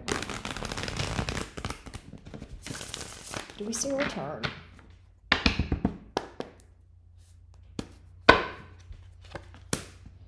Yes. Death reversed. Chariot. Yes. Four of Pentacles. I see this person coming towards you, Sabrina. Rushing towards you. I absolutely do. Death reversed and the Chariot, both in the Death reversed and Chariot in the upright. All right. I don't know that. It almost feels like to me with this Chariot and the Four of Pentacles, it's like this person slides in and then slams on brakes. And it's kind of like this person comes rushing in and then pulls back. I'm not sure why that is. I've got that repeated several times. Ten of Swords, Tower reversed, the Star. Okay, so the person may have some fears of being hurt, being betrayed, being hurt. That may be what's up here. I'm kind of getting someone who is afraid of putting themselves out there, okay, with the Tower card in reverse and the Ten of Swords in the upright. You may have a person that has emotion toward you, but at the same time, when things start to get deep in the emotions, they might tend to run. That may be what happened here, because I'm seeing them possibly doing that toward you. If they do come back, I think that might be a kind of a repeating thing. Whether it's already happened before or not, I think it could quickly become a repeating thing with this person. Yeah, there's passion here, but at the same time, I see this person literally being very inconsistent with, communication. They come in real strong and then they back away, real strong and back away. I keep seeing that repeating. There it is again. So I do think that this person will come towards you, and as quick as they come, I think they'll vanish, and I think they'll keep coming back as long as you let them come back. All right. I think they'll keep doing this as long as you allow them to. I don't really see this person changing how they approach that. They need to heal, but that's something you can't do for them. They got to do that themselves, right?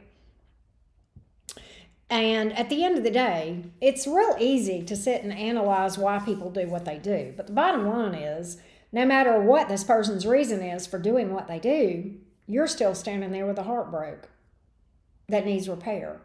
And so it's kind of becoming more of a thing where you got to focus on yourself and getting yourself healed versus trying to analyze the whys and the wherefores. I absolutely feel like this person is going to come towards you, all right? And I think they're going to leave again.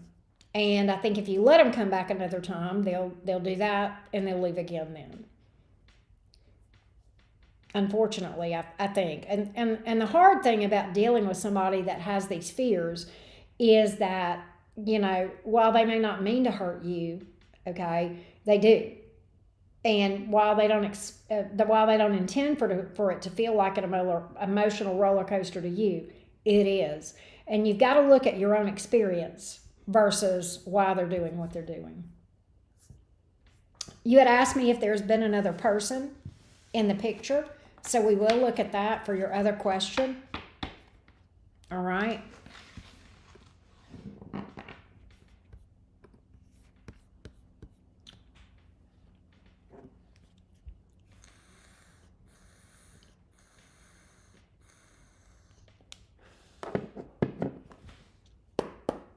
Has there been anyone else in the picture with this person? Has there been anyone else in the picture in this person since she cut him out?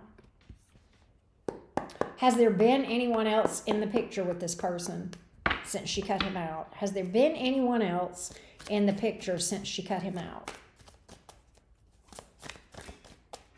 Has there been anyone else in the picture since she cut this man out? Has there been anyone else in the picture since she cut him out? Has there been anyone else in the picture since she cut him out? Has there been anyone else in the picture since she cut him out?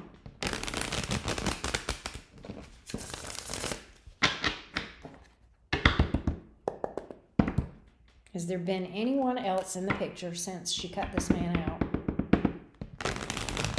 Has there been anyone else? That flew out. 7 of Pentacles. King of Cups, 6 of Wands in reverse, 4 of Swords in reverse. I don't think so. I don't think so. No. No, he's in love with you. There's no doubt about it. I think he's kind of feels like he's in a holding pattern. He's kind of been in a holding pattern since you cut him out. He's kind of had his life on hold a little bit. No. I will say this, his emotions towards you are pretty solid. That's not the issue. I think what this comes down to, Sabrina, is this. I think you're dealing with someone who is a perfect example of what we say sometimes about a person can be very deeply in love with you and yet not have the wherewithal or the capacity to actually function in a healthy way in a relationship because of some old wounds that, compel this person. It's kind of like when we have old wounds that are not healed and not processed. Either if we process them, then we're in control. Otherwise, they control us. And it's kind of hard to be in control whenever we haven't done the healing and the shadow work to deal with that. It absolutely will drive our car. And it will do things to hurt other people that we don't even mean to do. And that's why oftentimes you hear about people that drinking is the reason you cut him out. Well, there you go. And so I get the repeating pattern here. I think this man loves you. I absolutely think this man loves you. And I think he wants to be with you. And I think he'll keep drinking. I'm getting the repeating pattern. I'm absolutely getting a repeating pattern. And I would be willing to bet that when he drinks, he withdraws emotionally. Because that's what I saw. That's what I saw.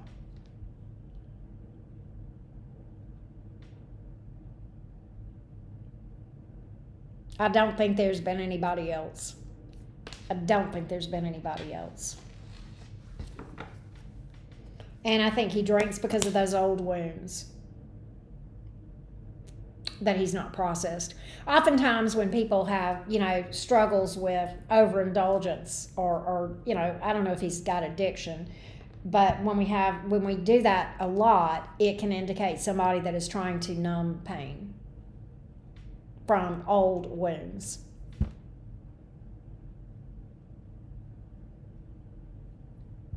So yeah, I'm definitely picking up on some old wounds and definitely some repeating patterns, right?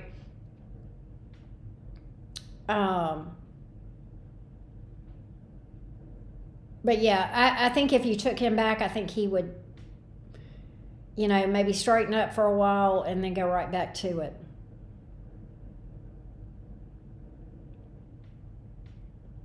Right? You're welcome. You're welcome. So let me go to your next question. What do I have coming in love and what do I need to know about love? Okay, so that's good. Those are good questions for you, Sabrina. Jesse, I don't know. I don't think so. That's a good discussion point. Jesse says, even the smartest person turns dumb when it comes to love. I don't know. I think sometimes, but then I think when they're emotionally smart, not necessarily true. Intellectually smart, probably, yeah. Somebody can have a super high IQ and not have a lot of insight into how to be discerning, right? I've recently started dating and I want to break that cycle.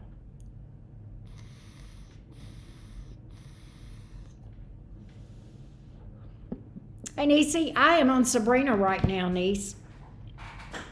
I'm reading for Sabrina right now. All right. And so let's see what you have coming in love. And this is going to tell you whether you're ready to date or not. This next question is a great question. Okay? because it's going to tell you whether you're ready to date again. It's been 6 years, way too long. If you've been broken up with him 6 years and you've done some work on yourself, then you may be ready to date. But if you're just freshly out of that, then you may end up in another cycle with somebody else. What does Sabrina have coming toward her in love? What does Sabrina have coming toward her in love? What does Sabrina have coming toward her in love? Sabrina the Scorpio, what does she have coming toward her in love? This is going to tell you whether or not you're ready to date. This question is a great question, Sabrina. What does Sabrina have coming toward her in love? What does Sabrina have coming toward her in love? What does Sabrina have coming toward her in love?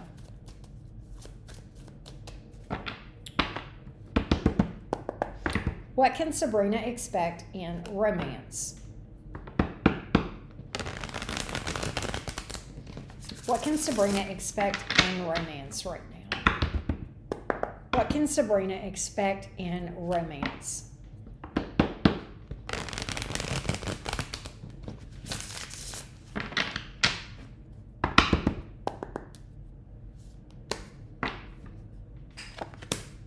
The Hierophant in the reverse, the Six of Pentacles in the upright, and the Seven of Wands in the reverse. Justice in the reverse.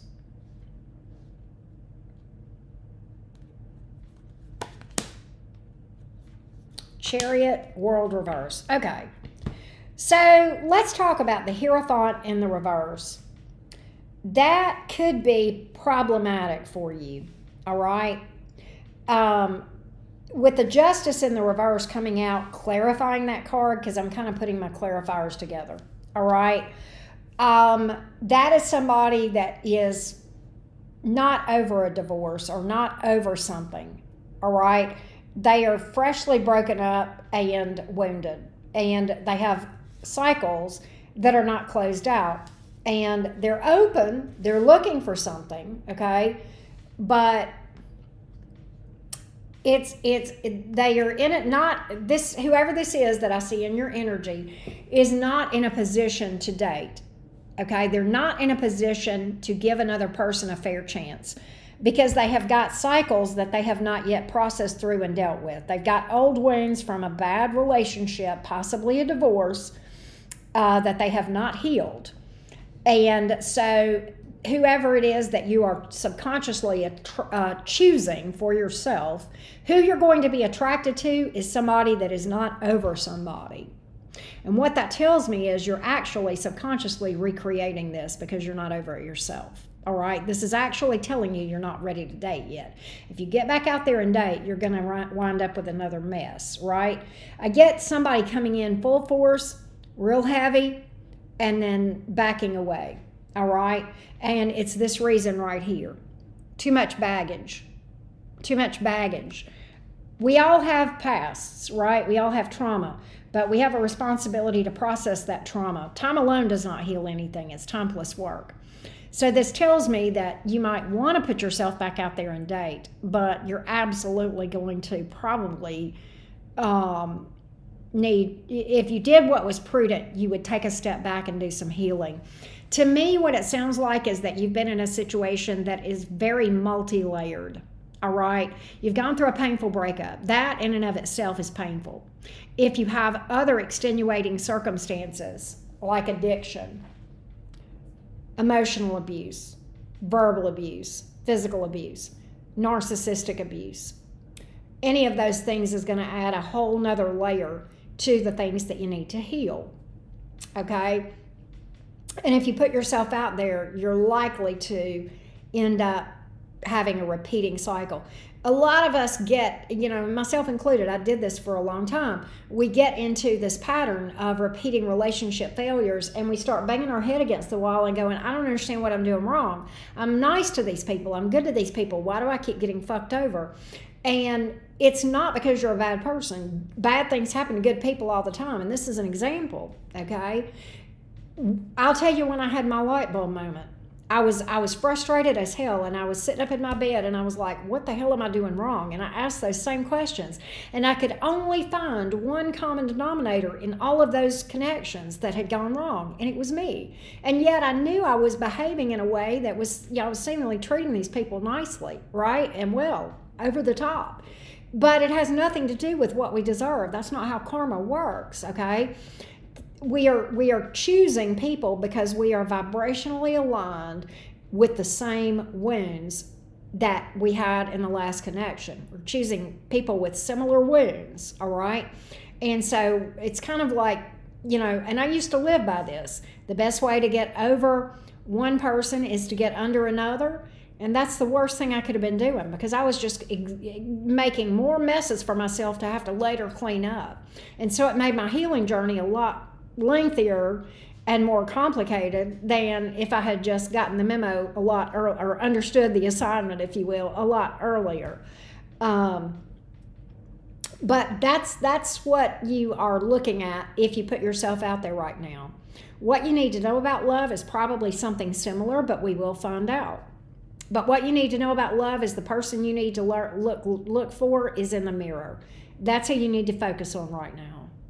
And that's going to not just make you a better Sabrina. It's not going to just make you have a better love life, but it's going to make you a better mom to those kids, because you said you had stayed for the kids. And if ever they need a strong mom that is solid and has self-love, it's now. And you cannot pour towards those kids without an empty cup. So in order to be the best mom and the best future partner for someone, that's going to require you to do some inner work. You got a lot to do. And that's not a bad thing, because you're going to come out on the other side. I am not going to sit here and say this is going to make you stronger, because I don't like it when people say that. That's dismissive. You are already strong. What you're going to realize is how strong you always were. Big difference. You're going to realize who you are. You're going to take that journey inside of yourself that starts with healing, and then ultimately find yourself, become extremely self-aware, and you're going to recognize things a lot sooner. And you won't get into relationships where people come toward you and they have these qualities that we're seeing right now. You'll be a lot more discerning. So let's see if there's anything else that comes out about what you need to know about love.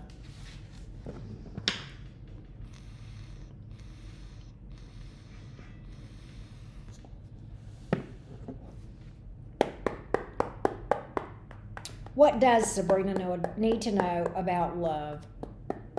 What does Sabrina need to know about love?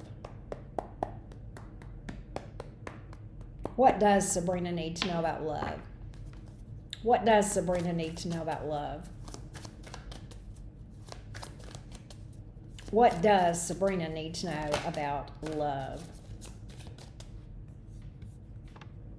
What does Sabrina need to know about love? What does Sabrina need to know about love? What does Sabrina need to know about love? What does Sabrina need to know about love? What does Sabrina need to know about love?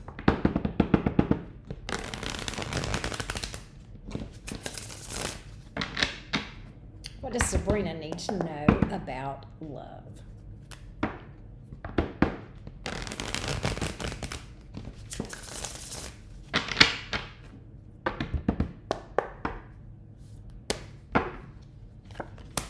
Three of Cups in the reverse.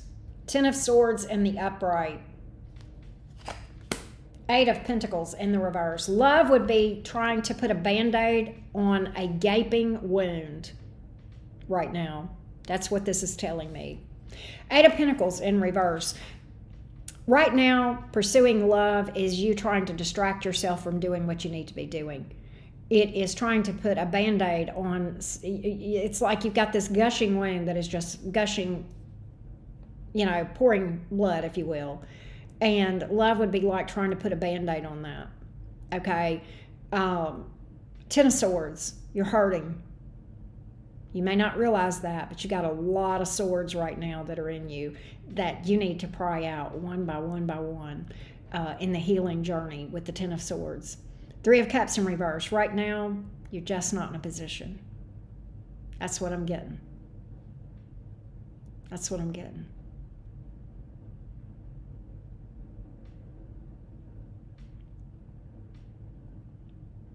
That's what I got, love.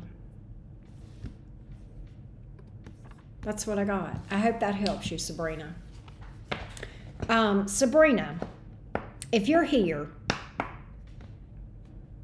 and you want to get on a shadow work journey, I'm going to give you a free month on my Patreon. I have probably about 60 videos telling you how to get started, and I will do that for you for no charge. I have been trying to distract myself. Let me tell you, no judgment here at all, okay? But you've come to the right place if you want to change that. But I will offer you a free month on Patreon if you would like that, and you can have access to all those videos for free for 30 days or however long a month is. If you want that, if that is something that you are interested in, Sabrina, I will offer that to you free of charge.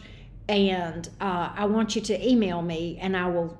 It may be tomorrow before I answer you back, okay? Because I got a busy morning and afternoon tomorrow, so maybe even tomorrow evening before I get back to you. But I will send you the link that you would follow for that free access to my shadow work stuff, and and it's pretty step by step. I've actually got it broken down into different levels on there, and there's actually a video on there on the level 1 that says start here. And so I will offer that to you. I'm going to put my email in the comments,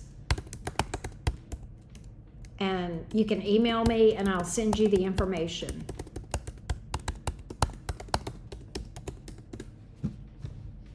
There you go. And that'll get you started.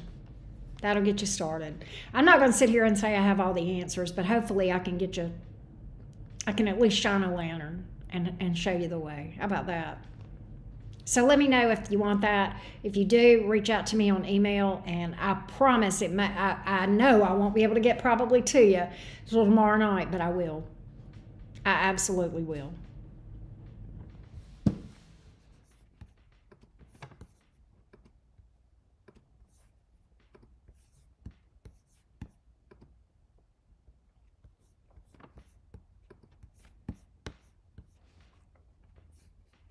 And we are about to read for, I think, Kristen, or no, I don't know, JD? I'll have to go back and look at my list.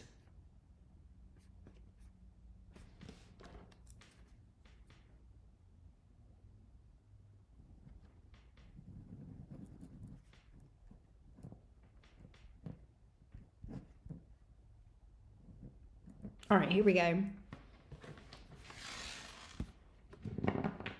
JD is next. Yeah, okay. JD is next.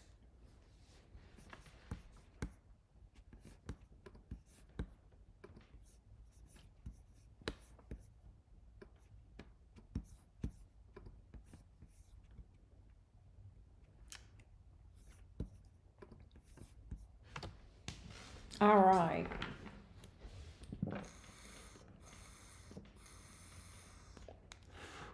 So JD is a Pisces. JD asks, what is going on with my current love situation? So are you dealing with someone, or is there someone that you're apart from? Or do you just want like a general overview? We can do this however you want, JD. Just let me know, love bug, and we will do that for you. All right?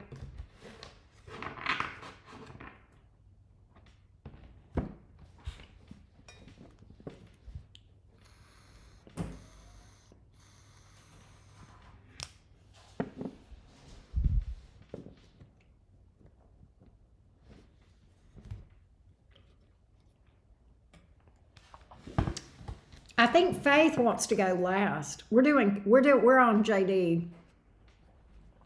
You're involved with a Leo. Okay. So let's see what's going on between you and this Leo. Let's hear from the Leo. Involved with a Leo. Okay.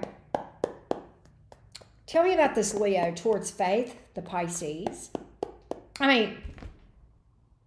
JD. I'm sorry. Tell me about this Leo towards JD, the Pisces. Okay. Tell me about this Leo toward JD, the Pisces. Tell me about this Leo toward JD, the Pisces. Tell me about this Leo towards JD, the Pisces. Tell me about this Leo towards JD, the Pisces. Tell me about this Leo towards JD, the Pisces.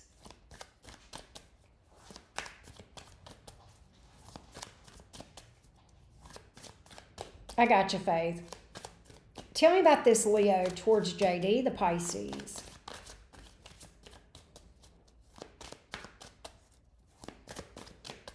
Tell me about this Leo towards JD, the Pisces.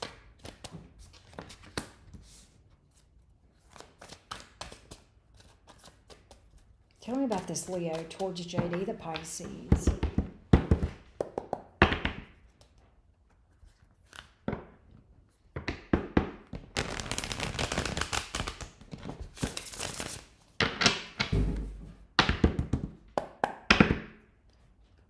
Tell me about this Leo towards JD, the Pisces.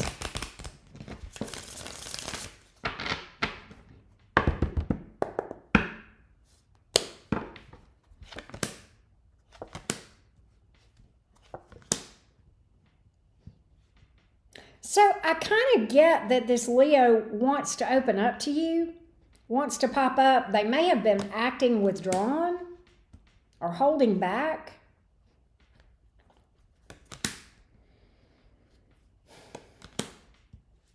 The Leo may have some fears. All right. I get this. I feel like this. I think the Leo has a strong desire for a future with you. I have the Star card here. And I have the Five of Cups in reverse. And then I have the Hermit in reverse, the Strength card in the upright, Magician in the upright, Eight of Swords in the upright. The Leader card was the Ace of Pentacles in reverse. Overall, I get a hesitancy from this Leo due to fears. I think the Leo wants something with you, but I think there are fears here all day long. And that's what makes this Leo hold back. I think in their mind, this Leo says, I'm going to wait until I'm more ready with the Seven of Pentacles here. There may be some fears around being abandoned or being alone, or I get abandonment issues. Okay, that's what I feel. This Leo has trust issues. I saw that before with the Ace of Pentacles in reverse and the Ten of Pentacles in reverse. This is the thing that I think what scares this Leo is having the rug pulled out from under them. Now, I'm going to say this. There's nothing you can do to fix that. You just ended things today, right? I don't think there's anything you can do to fix this. This is on this Leo, all right? This is on this Leo. The Leo actually wants something with you, but holds back. He is non-committal or emotionally avoidant. That's exactly where I'm going with this. I think those fears, that emotionally avoidant, would probably come down to abandonment issues, right? Fears of abandonment, fears of having the rug pulled out from under them. Because a lot of times when you have those fears, you will be non-committal and you can be emotionally, that can manifest in both of those ways. And I even got the Ace of Pentacles here in the reverse. That's wanting to move forward with a commitment or an offer, but then not being able to, or not doing it, right? And I delved further into this thing.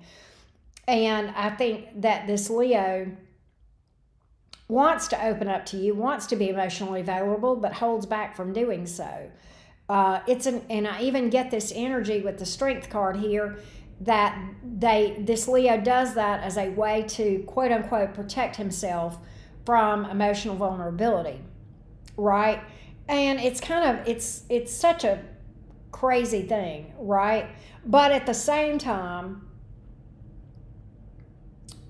I think this Leo actually already has feelings for you, but I think that's what scares this Leo. He is attentive, but not intentional. I think he's involved with other people. I have not picked up other people. I will say there is that possibility. If he is, I can tell you that I don't mean jack shit to him. I can tell you that, because they would have shown up in my reading before now. And we can definitely look at that. But in general, JD, I feel like that's the issue here. I feel like that's the issue. And he's kind of in this energy of, I'm fine if I'm alone. If I'm with someone, I put myself at risk. I have control over everything when I'm by myself.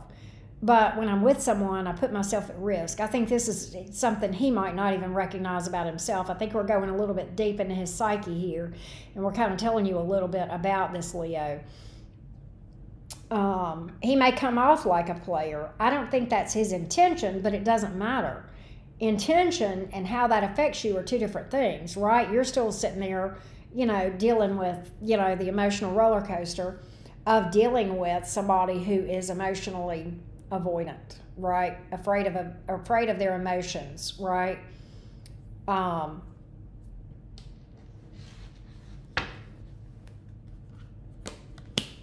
He envisions himself one day being with you and one day being happy.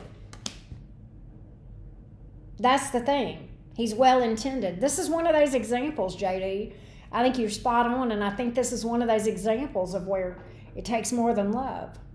Somebody has to have the capacity, the emotional intelligence, the emotional maturity, and the self-awareness to be able to relationship. And that's what I'm picking up. You will hear from this Leo. You probably know that. There's a deep soul connection between you two. You probably know that as well. At the same time, at the end of the day, you got to look at how this affects you and what this is doing to you. Right?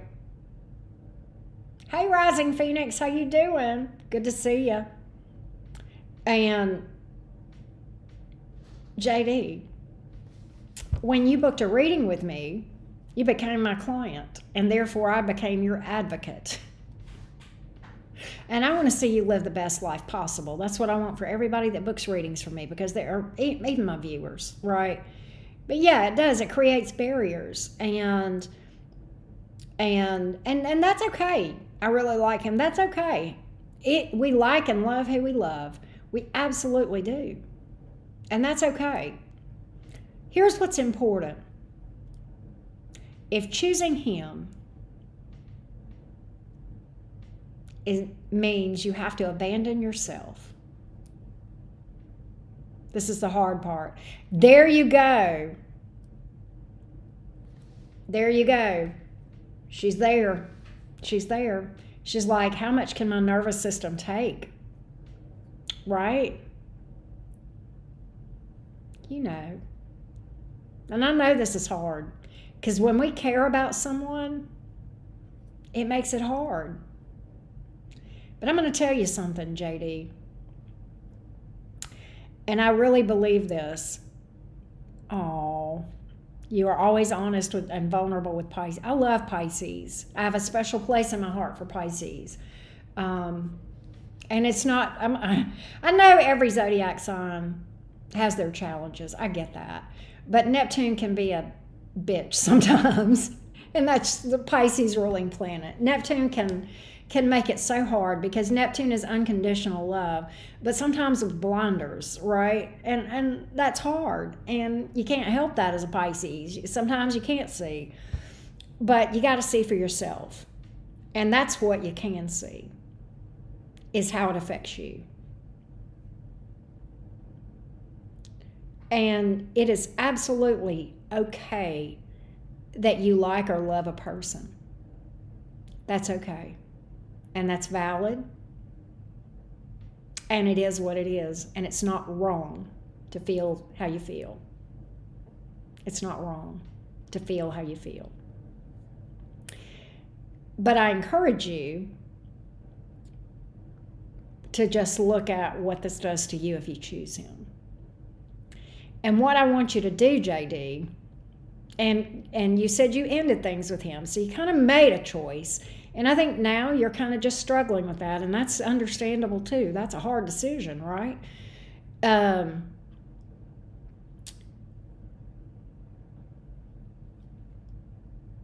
Here's what I want you to do. Here's how I want you to think of this. I want you to think of the girl who has suffered through. Not maybe even this heartbreak, but I bet you've had heartbreaks before you knew this Leo. We all, right? I want you to think of the girl who has cried.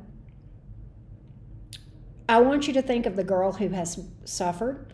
And I also want you to think of the girl who managed to get the courage to make that decision to cut this man out. That's who gets your loyalty. Those folks. The girl who cried, the girl who suffered, and the girl who found the strength to make the choice. That's who you never want to betray. I hope that helps. I hope that helps. And by the way, you're a pretty girl. You're a pretty girl. So you don't need to be worried about that department. That'll come later though. But get on a shadow work journey, my friend.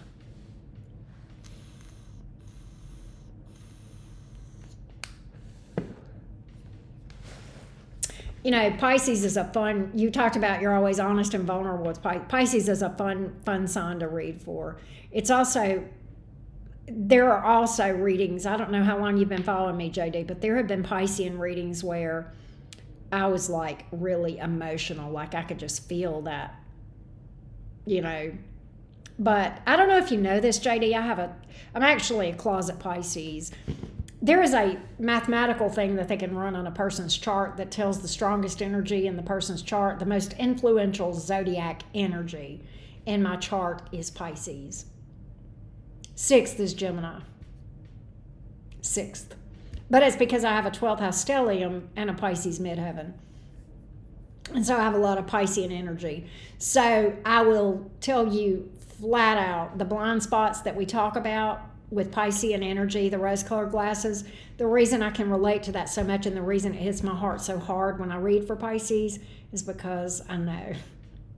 I know. I'm not going to say I know how you feel, but I know how it makes me feel, and it's, right? It's frustrating. I got you, Rising Phoenix. I got you. I saw where you booked. Rising Phoenix. I'm going to read for you.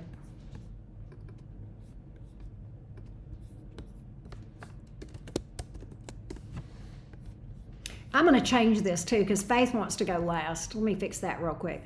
But let me know if that helped you.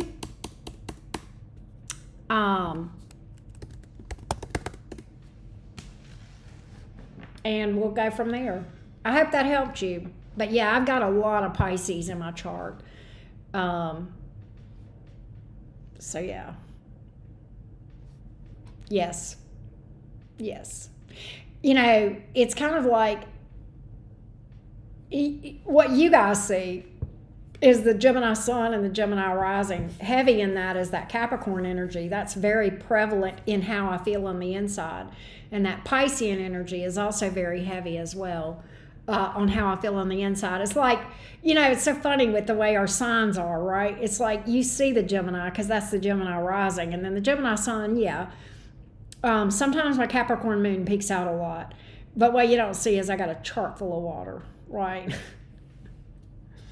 I've got a grand water trine between the 4th, the 8th, and the 12th house. I've got the water house trine thing. And it's in earth signs. It's in the signs of Taurus, Virgo, and Capricorn, but it's in the 4th, 8th, and 12th house. So it's earth and water behind all this air, right? Anyway.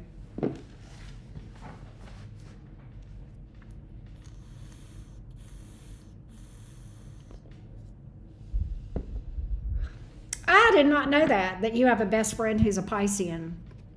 I hope that helped you, JD, and I thank you for booking.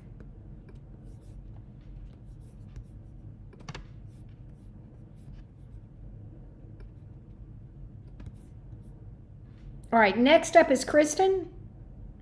Yes. Correct? Yes, Kristen is up next. All right, so let's see what we got here. All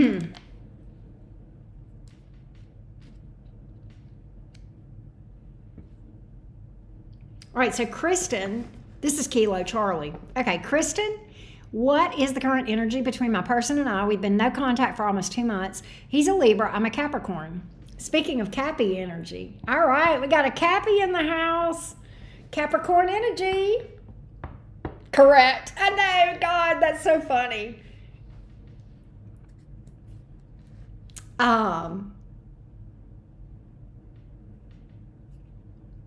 Let's see what's up with this person, this Libra. What's going on with the Libra? What's going on with the Libra toward Kristen? What's going on with the Libra toward Kristen? What's going on with the Libra toward Kristen? What's going on with the Libra toward Kristen? Okay. I don't know how that's supposed to be, so we'll see. What's going on with the Libra toward Kristen?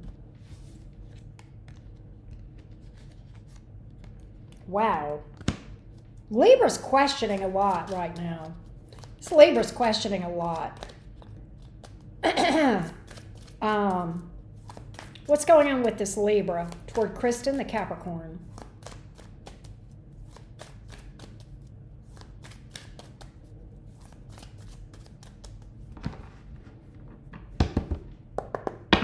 What's going on with this Libra toward Kristen, the Capricorn?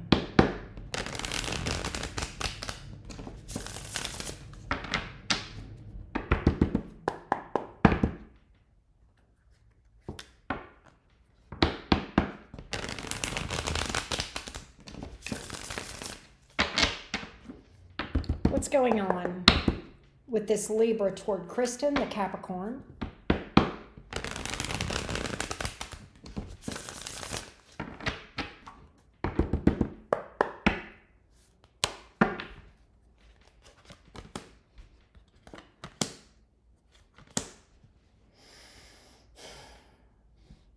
Here's what I get.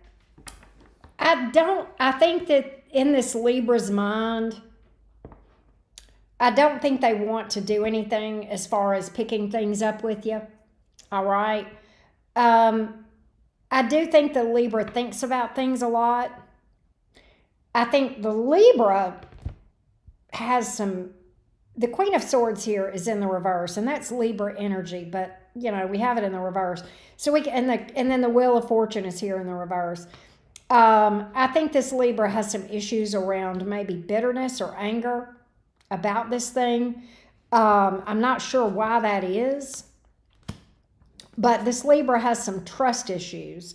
I think that this whole thing, what's crazy is what I kind of get this Libra being in the blues a lot about love in general, okay, and trust issues in general. I feel like the Libra may have had some baggage before you guys even met. Because what I get is this Libra has maybe had some bad experiences in love, and as such, trust issues, all right? May have issues around emotional vulnerability, okay? But I think it goes far beyond your experience with this Libra. That's what I'm picking up. And I kind of think this Libra is in this energy of fuck love in general. Yeah, you've got yourself an avoidant is what you've got. The Tower here in the reverse. They're not in a good place with the Wheel of Fortune here in the reverse, all right? There's a strong soul bond between you two, about which he is not planning to do anything, okay? Yeah, he's in this energy of wanting to just cut this out. He's just in this energy of wanting to cut this out. He's just not in a good place in general. I kind of feel like this, Kristen, if I could be so bold, I feel like he probably came to you in a bad place. He was in a bad place when you guys met. And I don't know if you were aware of that or not. Sometimes we don't know, sometimes we know, and we just kind of plunge forth anyway. And I think everything just spilled over. It may have taken you some time to see this, all right? or not. I'm not sure. I think the Libra, when they came to you, I think they were well intended. But at the end of the day, I think their own wounds just created, you know, a situation where this person ran. You know, I think this Libra longs for stability, and that's the very thing that they need to provide for themselves. And until they provide it for themselves, they can't have stability with anybody else. That's what I got. So I don't see you hearing from this Libra. Yeah, I just get a lot of bitterness. There she is. Hey, you may be a little bit behind in the chat because I'm just now seeing where you're saying I'm here. And I think you're probably listening to what I said maybe 3 minutes ago. But that's, sometimes that happens. Sometimes that happens because of ads or whatever. But I absolutely feel like, Kristen, that I don't think you're going to hear from this Libra. I don't. And so you may not have the option of dealing with this Libra again, but you do have other choices in that you can choose you and you can start working on yourself, and focusing on the things that you can focus on. And a part of that is probably healing from this and working on yourself, doing some inner work and sorting that out. She says buckling up. Bless her heart. And so that's what I've got. On my phone, it falls behind, but on my TV, it doesn't. Isn't that interesting, Jesse? That's interesting.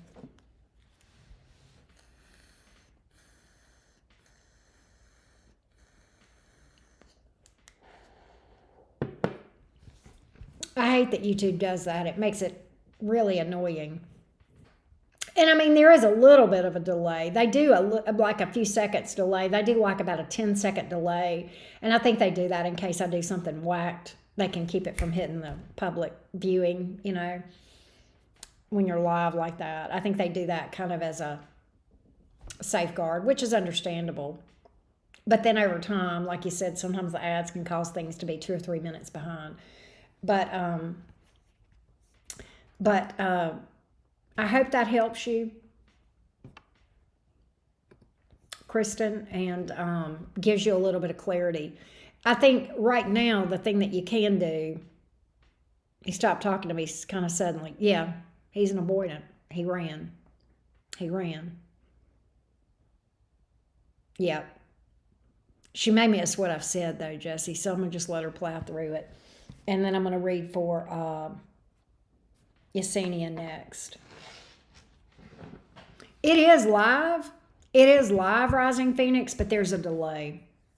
There's a delay between what, you know, like if right now, what I'm watching on my screen is about 10 seconds behind what I'm doing right now. What I just did right then, I won't see on my screen. I'll see how long it takes. Because I'm watching this on my phone and I'm streaming it on my laptop. I'm going to tell y'all when I start to move my hands. I'm going to tell you that I still haven't started. I still haven't started. There's quite a delay. There's more than a 10-second delay. It's about, it's probably a good 20, 25-second delay. I'm just now watching myself move my hands. That's how long it took. And that was the first time I moved my hands.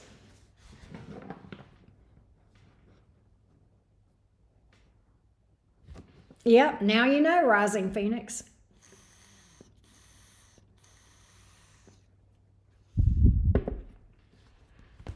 But they do that as a safeguard. That's pretty common with live stream platforms.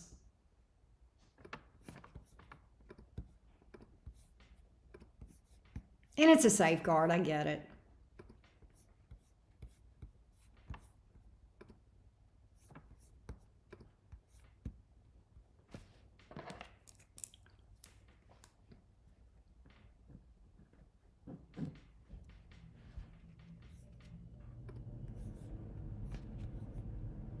Yep, the chat, I believe, is in real time. I'm living in the future. That's hilarious.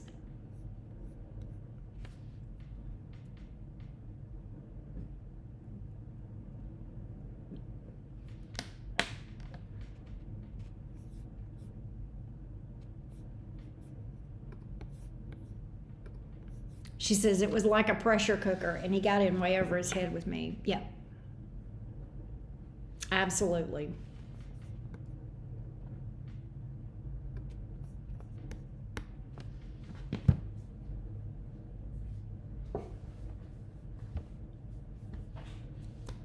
All right. Living in the future and telling you what's in the future. That's right.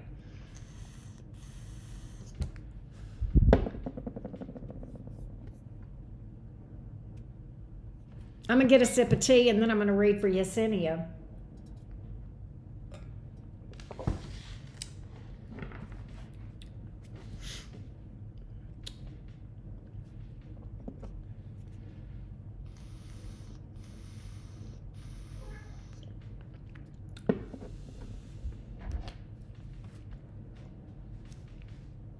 Because I think I'm current. Yep, I'm not behind. It's showing me current in the chat. So I'm not behind because I don't have ads because I do the thingy on YouTube. All right, so let's read for Yesenia. That's how I predict everything, right? I'm 30 seconds ahead of y'all. Thank you, Kristen. Thank you. I appreciate you. All right, let's read for Yesenia.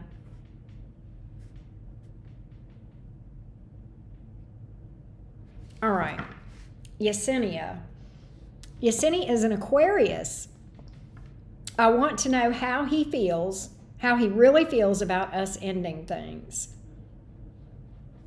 Don't be nervous. How does this guy feel about Yesenia the Aquarius and him ending things? How does he feel about this ending between him and Yesenia the Aquarius? How does he feel about the ending? How does this guy feel about this ending between Yesenia the Aquarius and him? How does he see this ending? What's his thoughts and his feelings about the way things ended or the fact that they ended? How does he feel? How does he feel? How does he feel about the ending? Tell me about the way he feels about them ending things. Him and Yesenia the Aquarius. Tell me how he feels about it. How does he really feel about the way this went? About the ending between Yesenia the Aquarius and him. How does he feel? How does he feel?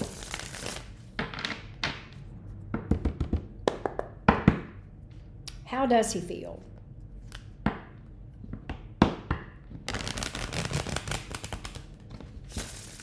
How does he feel about it?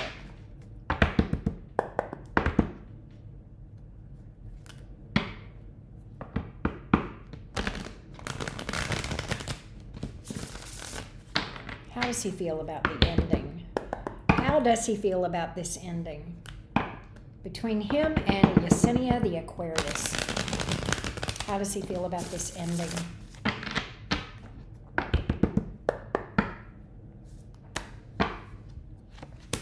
Ten of Swords, Death reversed, Eight of Cups in reverse. He feels like it's over, but he doesn't want it to be. He's not over it. He's not released this fully.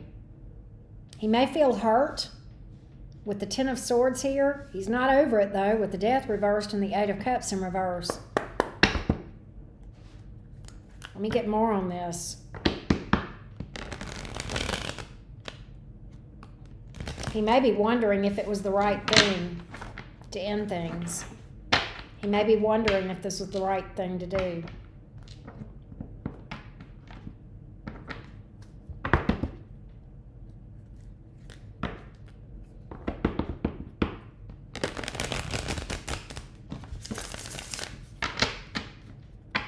Give me some clarity.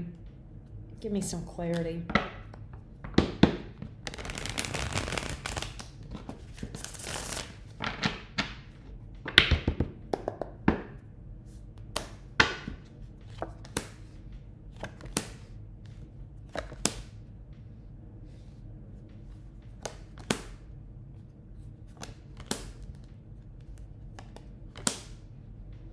Okay. So he's wondering if this was the right thing to do. All right. He's very burdened, very conflicted, very conflicted. There's just a lot of conflict in his mind. Okay. 5 of Wands. He may wrestle with things, sorting everything out. And he's burdened. 10 of Wands. Okay. King of Swords. Sometimes he tries to detach himself. Okay. At the end of the day, give me more on the King of Swords. I think I know what that's about. Okay. At the end of the day, I think in his mind, he would have liked to have seen things gone differently. But at the same time, there is him trying to accept things, to just say it is what it is, right?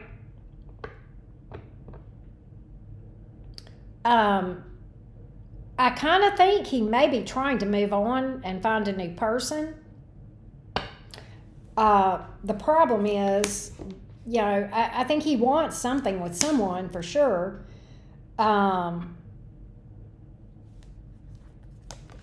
He feels responsible. Yeah, he's trying to move on. He may be dealing with somebody new. I do feel like that's possible. And he thinks that's the solution, is just to find another person, and that's commonly thought. A lot of people think that, and it's actually probably the worst thing you can do. He thinks that's going to help him get over you. It's not. It's just going to make him have more problems to deal with. He wanted something to be happy. He wanted to be happy with you. All right? He wanted something long-term with you. He wanted stability. But at the end of the day, he's kind of, in his mind, he's kind of trying to accept it and move forward. He's just kind of trying to accept it and move forward. And I think he's very conflicted. I don't think he's in any position to move forward, but that's what he's decided to do. So that's where I get. He's very conflicted about things. I think he didn't want things to end the way they did, and yet they did. And he feels like his best bet is to detach and move on. That's what I got. That's what I got. Will she hear from him? No. Knight of Swords in reverse. I don't get you hearing anything from him. I think, yeah. Somebody may have somebody blocked. All right? I do think he's curious about what you're doing. He feels in the dark. At the same time, I think he's trying to move on. That's what I get. That's what I get. Now, Yesenia, I want to ask you a question. Quid pro quo.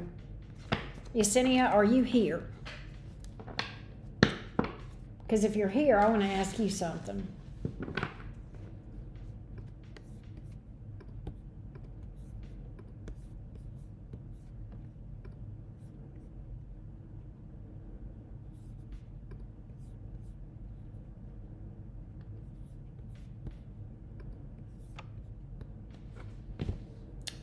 What I want to ask you, Yesenia, and maybe you'll watch this later if you're not watching right now, I want to know how you feel about the ending. There she is. Okay. I want to know how you feel. I want you to tell me how you feel about the ending, because that's what really matters here. That's what really matters, is how this has left you. And you could be feeling a million different things, and that's all okay. I love him. I miss him. I hate him. He was wonderful. He was horrible. And all those conflicting emotions. And that's okay. That's what you got to use to pick up the pieces. That's what you got to use to pick up the pieces. And that's the starting point. Because we're much more concerned about seeing you heal than we are about analyzing somebody else's psyche. Just food for thought, Yesenia. Just food for thought. Angel Eyes, how you doing, beautiful? I read for you. I did your reading.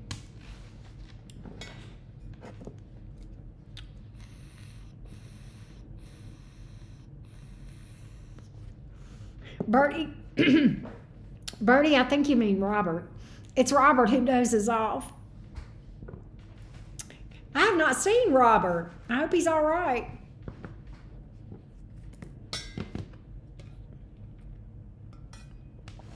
All right. Next up is Rising Phoenix.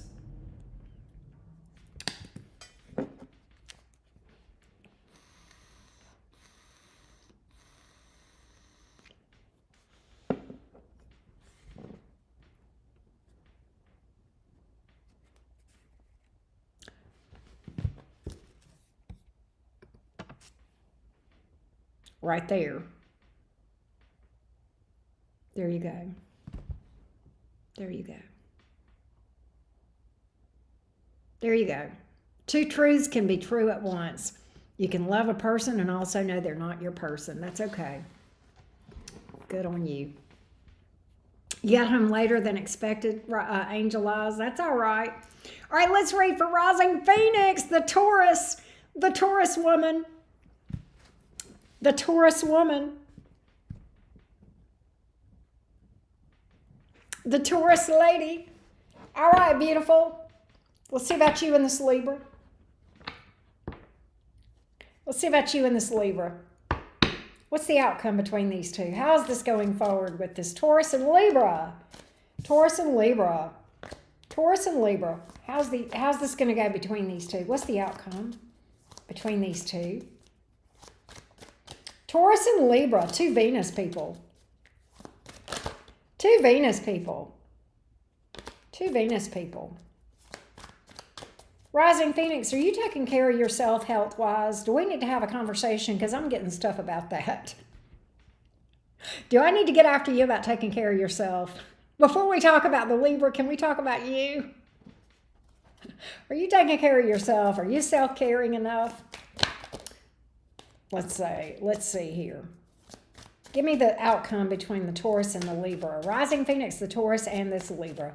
Give me the outcome, please.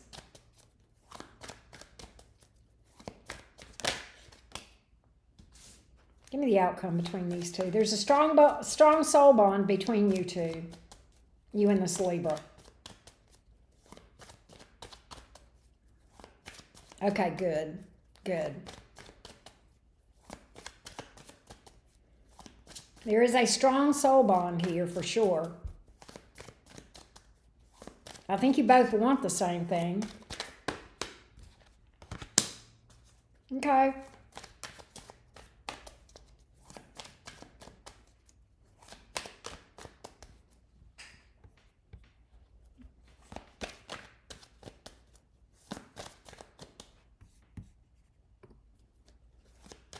There you go. Tell me more. Tell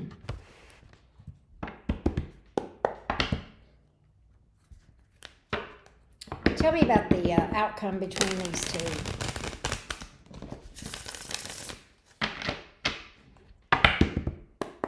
Tell me about the outcome between these two. You're both actively engaged in this thing as far as, energetically engaged in this thing.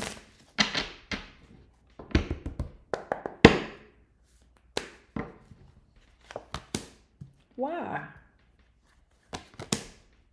Fear, baggage. Okay. Wow. Rising Phoenix. Oh my gosh. All right. So love bug. You guys want the same thing. You're on the same page about what you want. You're both energetically engaged. Somebody has fears of emotional vulnerability. I'm not sure who. It could be that somebody even has some insecurities. Okay. Oh, wow. You've stopped all communication. I get some fears around somebody. I guess, I don't know if this is her or you. And I get that this has to do with insecurity. Yeah, you guys, it's like you want the same things. You're both energetically here, but one of you is ready for this and one of you is not. One of you is ready for this and one of you is not. We have an Emperor in the upright and an Empress in the reverse. And I think it's her who has the fears with the Fool card here in the reverse and the Seven of Wands here in the upright. She may push you away. All right? She has a major fear around loss. She's not over you. Not at all. okay? She's got some major fears here. How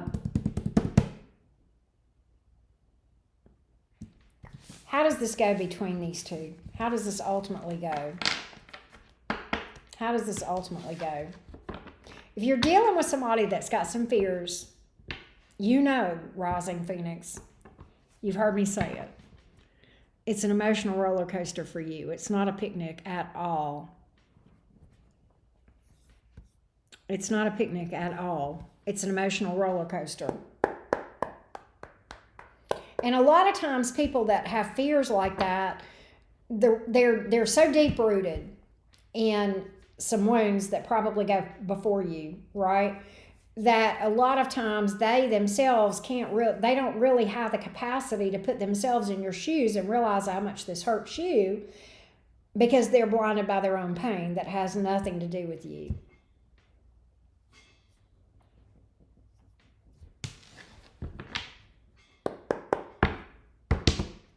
I'm going to look at what the overall outcome looks like for you too. She's got to fix this. You know you can't, right? She's got to fix this. And she may or she may not.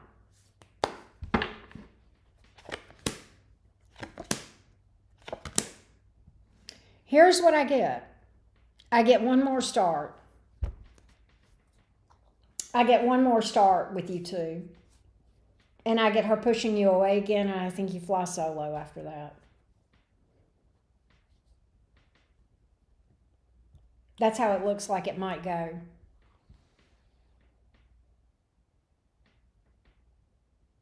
Yes. Yes. 3 of Swords.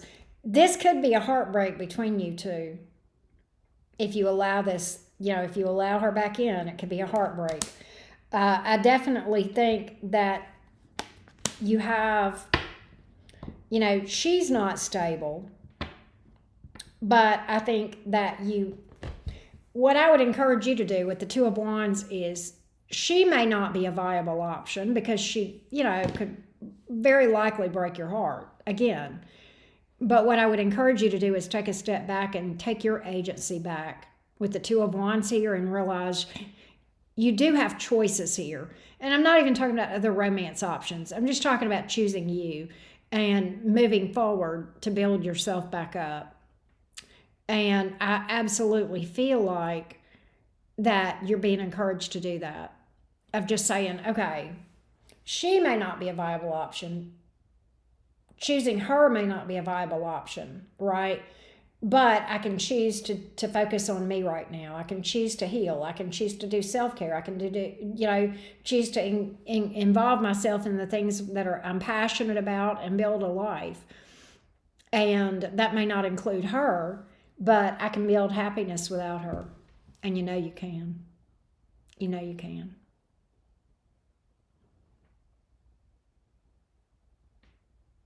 Yeah. Yeah. I feel like if I do see her coming towards you again, I will tell you that. And I see her doing the same thing.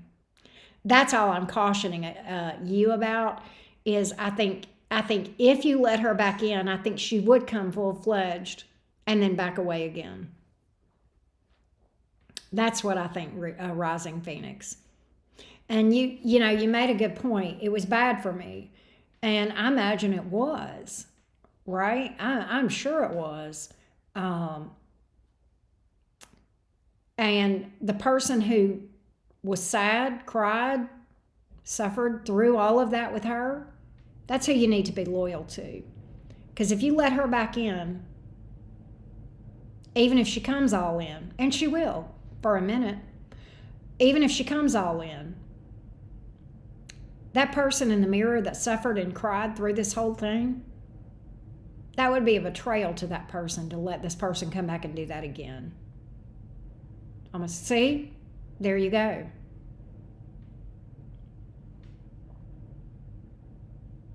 There you go, Angel Eyes. There you go. I'm glad that helped you, love. I do remember your reading. I absolutely remember your reading.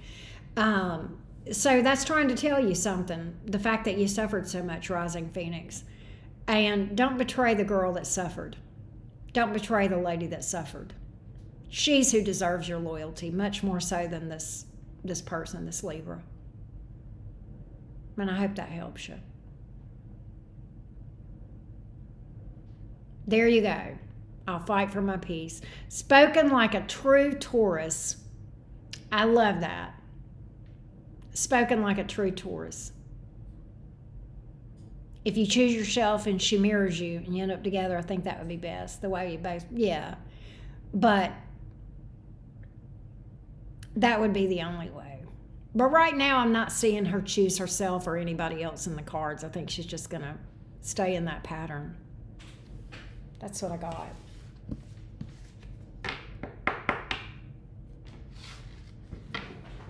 That's what I got. All right, Faith. What's up with you, kiddo? How you doing, Faith?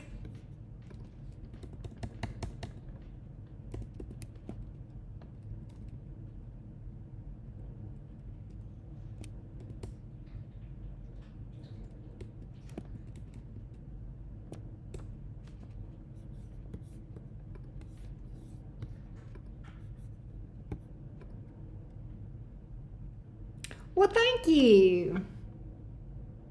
I'm glad it did help you. I'm glad it did. I'm so glad to hear that.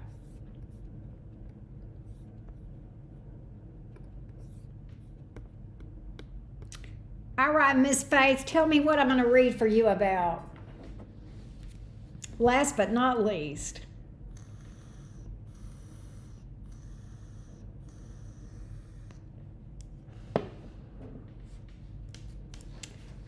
I'm doing good.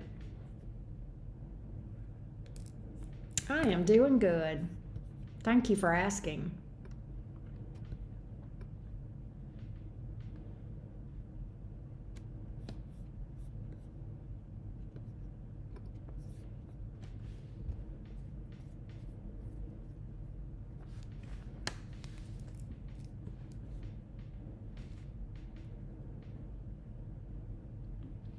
A love overview. I got you, love. Anything specific or just general? We can just throw some general cards and see what comes out for you for sure.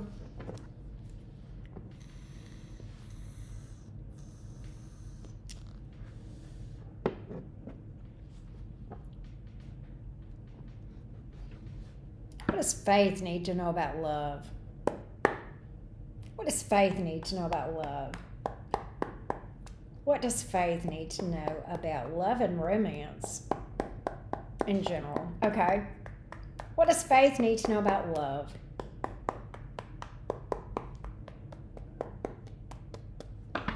What does Faith need to know about love?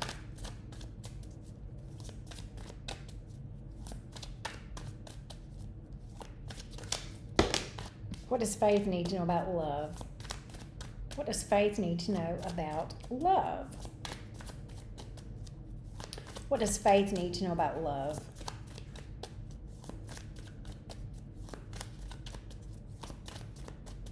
What does Faith need to know about love?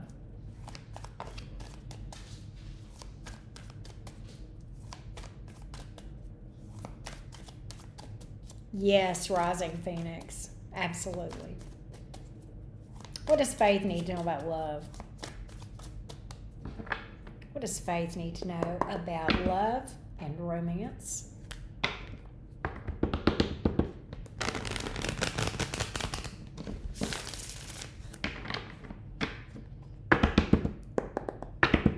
What does Faith need to know about love?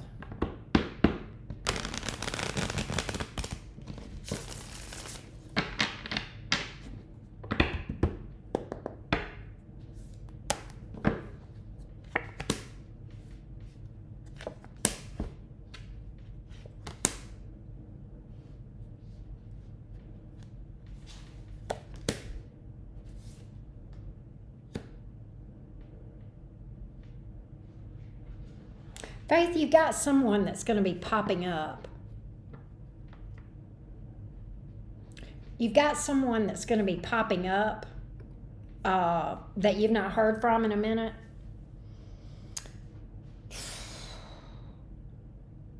This is someone who hurt you.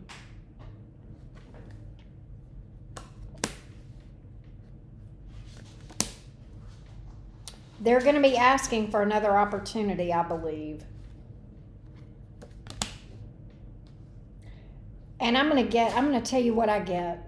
I get third party energy all over this thing and lies about it. And I am just going to say to you that, oh, look at that. Well, what a plot twist. I submit to you not to settle for that. Because there is better out there. You deserve better, and I think you know that. And that she says it's a no. Well, and that's a good no, because I would wholeheartedly agree with you based on what I am seeing here. And I get you turning that down with the Ace of Wands here in the reverse, and you just not being interested in that. What is crazy is right behind that no came a Page of Cups, which is a whole different player with an Eight of Pentacles and a Three of Wands behind it. So there is good. I won't settle. There is somebody here that comes along that I think is more worth your interest. Okay. Is it your long term or not? I don't know, but they start out good. And this one comes in earnest and sincere. Page of Cups, Eight of Pentacles, Three of Wands. I get a much more cooperative person here. Yeah, they're independent. I like this one. I don't think this person is going to push you into a decision before you're ready. I think this person goes at your pace. That's what I'm really getting here. He's a very cooperative person. They're energetically engaged in this thing. The Wheel of Fortune did come out in this thing on the outcome, and the Queen of Cups is here. This could go somewhere. In general, what I'm getting to tell you is that you do have options. There will be other options. And so your gut feeling about that, about not settling, is chef's kiss. Because the future for you is so much brighter than the past. Your best days, forward. Your best experiences with people that you probably haven't even met yet, all right? This is very, I don't have the star card here, but I feel like all of this points to your future is where it's at. The future is where it's at. The best days are in front of you. I also get to tell you there are people you haven't met that will love you. I know you've heard that before, but that's what the cards are saying to remind you of, is that the person you're going to end up with, it's a good likelihood you've not even met this person. So in this case, this is a disaster that you have learned from and you'll avoid, right? Yeah, you've done some healing on yourself, is what you've done. You've worked on yourself. You've absolutely worked on yourself. And it's showing, because I'm seeing a stark contrast to what you settled for before and what you're not willing to settle for now. And the only thing that can make it past those beautiful boundaries that I see here, okay? It's like your standards, you have, in fact, let me just say this, and I think you have standards now, okay? And I don't think you did before, at least not, I think that changed. I think I'm talking about a person that probably the experience with you, for you, was hard and painful, but at the same time, put you in a place where you said, never again. I will be treated sacredly. And that starts with how I treat myself, by who I choose to spend my time with.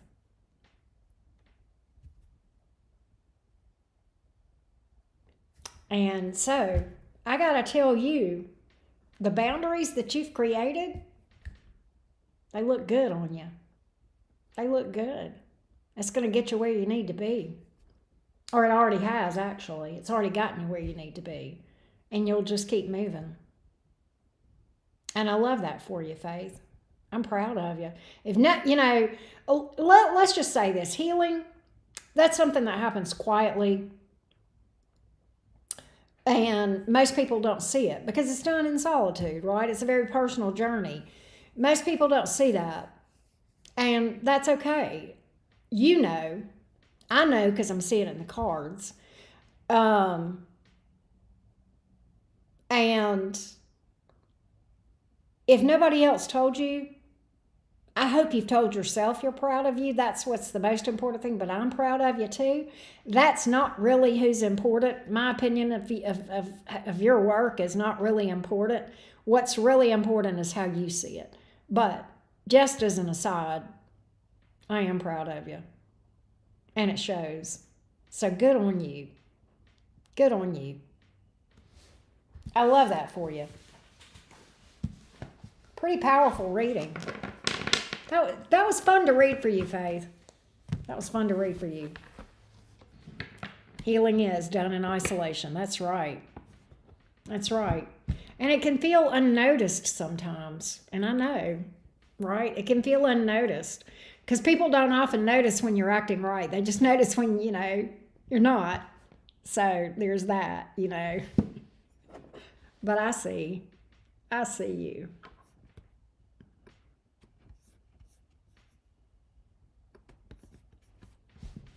What is it they say? Real recognizes real? I would like to think that, right?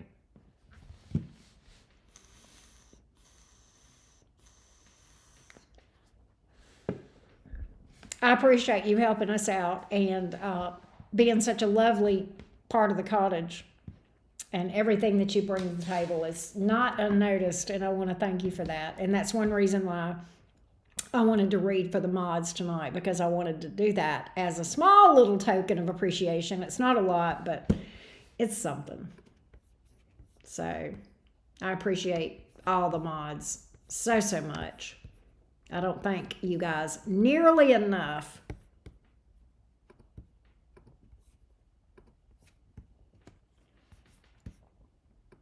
But maybe this is one thing.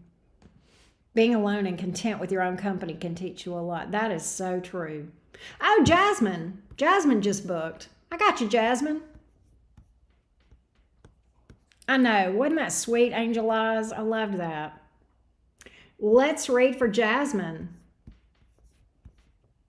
Let me fix my list here.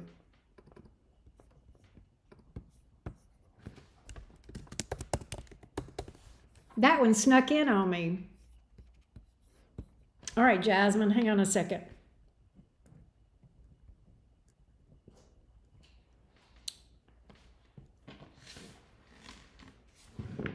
Thank you, Angel Eyes. Thank you, thank you, thank you.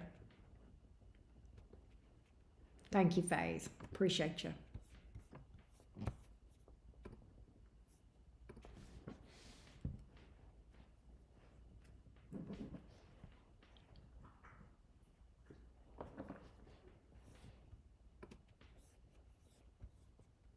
Give me 1 second, Jasmine. Just doing a little bit of housekeeping here.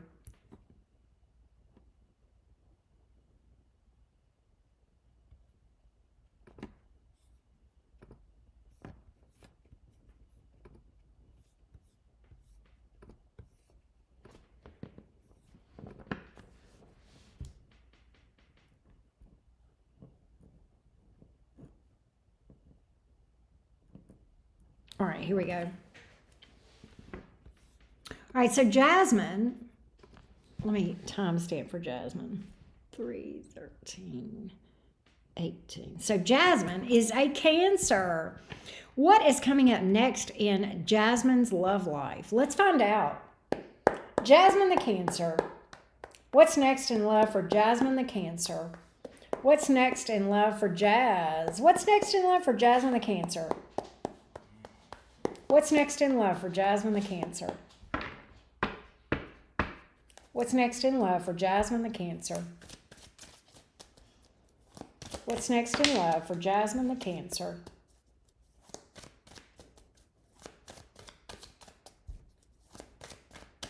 What's next in love for Jasmine the Cancer?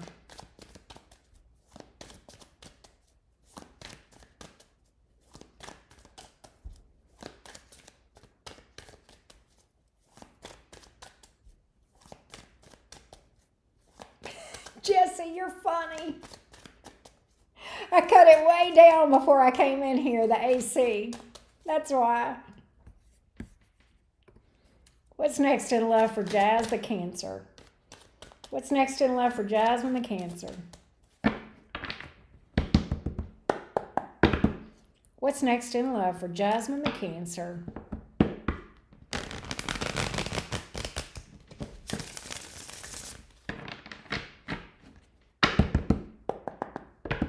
What's next in love for Jasmine the Cancer?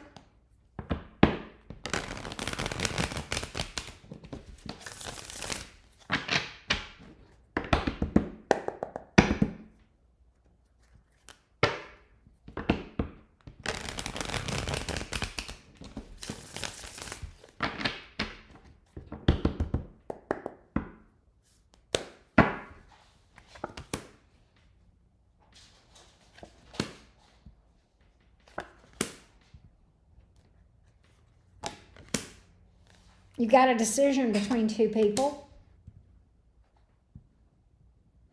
You've got two people that are going to be in your energy, Jasmine, or either they already are. You've got someone who is associated with betrayal and emotional immaturity here. I would assume this may be somebody that has hurt you in the past. You have someone here that is new, that looks pretty good. It's new. It's kind of hard to tell. But you're being asked. This Lover's card is often about a decision, and that is absolutely why the Lover's card is here. The Lover's card says, "Are you ready to take the high road and choose your higher self and choose yourself over someone who may have betrayed you in the past?" There is this new energy here that is a lot more forthcoming with being honest and being congenial and being cooperative. Ace of Swords. I get this person being new and honest, both. What about this person that's associated with betrayal? That person could be a bit chaotic. They may be angry or very unpredictable. Very bull in a china shop kind of energy, possibly playerish, all right? They may have actually withdrawn from you or been withdrawn at times, but I like the new person a lot better. Perhaps you are being asked to take the high road of choosing yourself first, right? And in choosing yourself, then we sometimes open ourselves up to something that is actually viable versus, somebody who has a history of betraying us, right? So I feel like taking the high road is all about you choosing yourself over settling for this past person, and then opening yourself up to something that is better by releasing that thing from the past, moving towards somebody who is actually honest, all right? I do have several people that possibly could come towards you, but I get one of these being honest and being solid. Yeah. I'm also getting a message to tell you to be discerning and be patient and don't settle. The right one will come, and if they don't, you don't want to get with somebody that you're settling and you're seeing red flags and you're seeing some things around immaturity and consistency that make you feel, make you question. If somebody starts to show you that thing early on, you start looking for a pattern. If you see a pattern coming, then you know. But yeah, you will find love again. I just don't think it's in the past. I hope that helps you, Jasmine. I hope that helps you.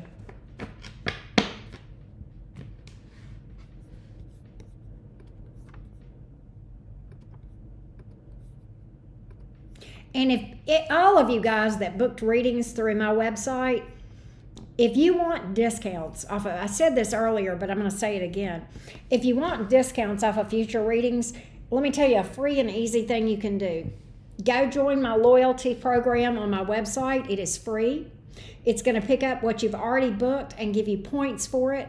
And then if you leave me a review, if you've already booked with me and you leave me a review, and let me tell you how to do that. You go to the same place that you originally went to book, and you'll see the stars where other people have left reviews for me on my readings. You click on those stars and it'll take you to where you can leave me a review, and that's going to give you some more points, and that adds up to dollars off on future mini readings with me.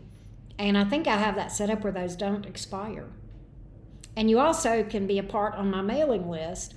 And you find out announcements of changes and updates and things going on at the cottage. I won't bombard people's email. I refuse to be that person that's in your face every day with ridiculous shit. But I will probably shoot emails about once a week or something like that whenever I have something that is significant to tell you about. I'm not going to just bombard your email for the hell of just filling up your inbox. Nothing is more infuriating than that. So that is my commitment to you if you're on my mailing list. All right. I appreciate each and every one of you guys that booked. Truly do. I think we might call it a day after that. I might go over and say that we are done reading and mark things sold out. Let me do that real quick. This has been a great night.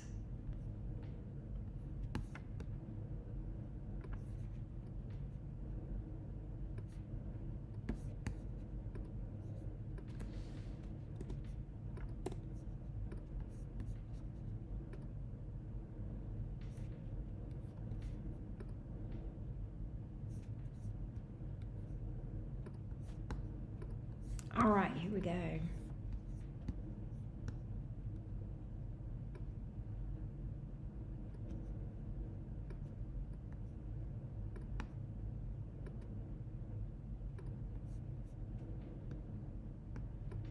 Thank you, Jessie. I appreciate you more than you know.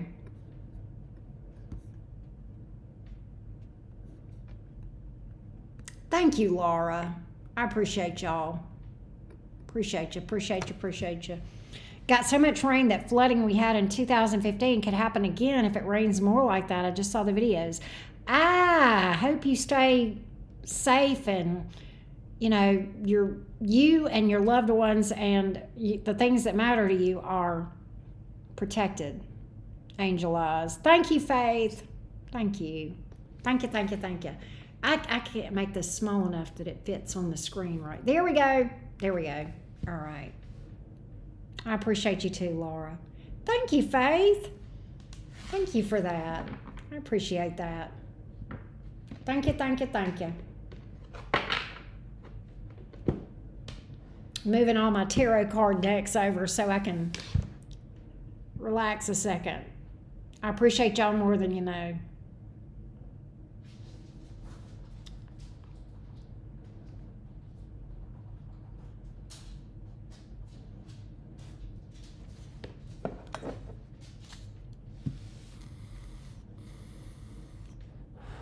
Niagara got flooded. Wow. I know the weather has just been crazy, right? The weather has just been insane.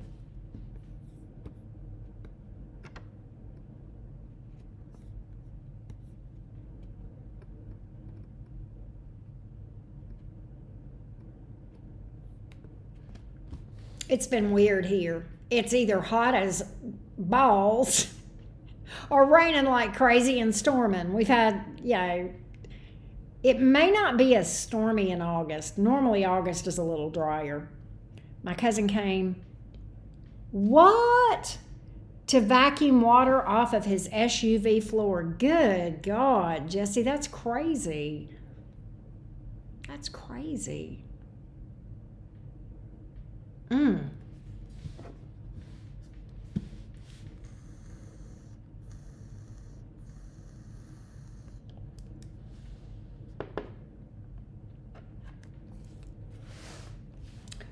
Well, y'all,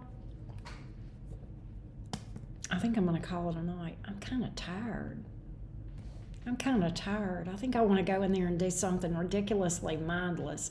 I love doing readings, but you know, when I'm ready to tuck her out and tuck her down, I usually go into my own version of hermit mode after I do an all signs or mini reads. I'll go veg for a little bit and just be completely mindless and watch something real mindless, or either I'll play a video game or just, you know, kind of wind down a little bit. Then I'll do some meditating, and then me and Baxter go to bed. What sign is Mother Nature? She's a warning sign, Jesse. She's a warning. She's a warning sign is what she is. She's probably a Pluto, right? Mm-mm-mm.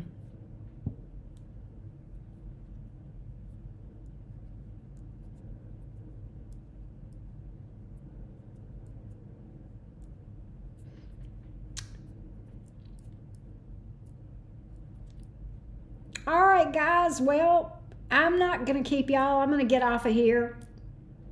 There's some leftover roast beef in the refrigerator with potatoes and carrots and all kind of good stuff calling my name. And I'm going to go see to that leftover roast beef and that mindless video game. I love you guys so much. Thank y'all so much for everything. I appreciate y'all more than you know. Thanks to everybody who booked readings. Mod Squad, big thanks to all of you guys. All right, I'll see y'all next time. Bye, y'all.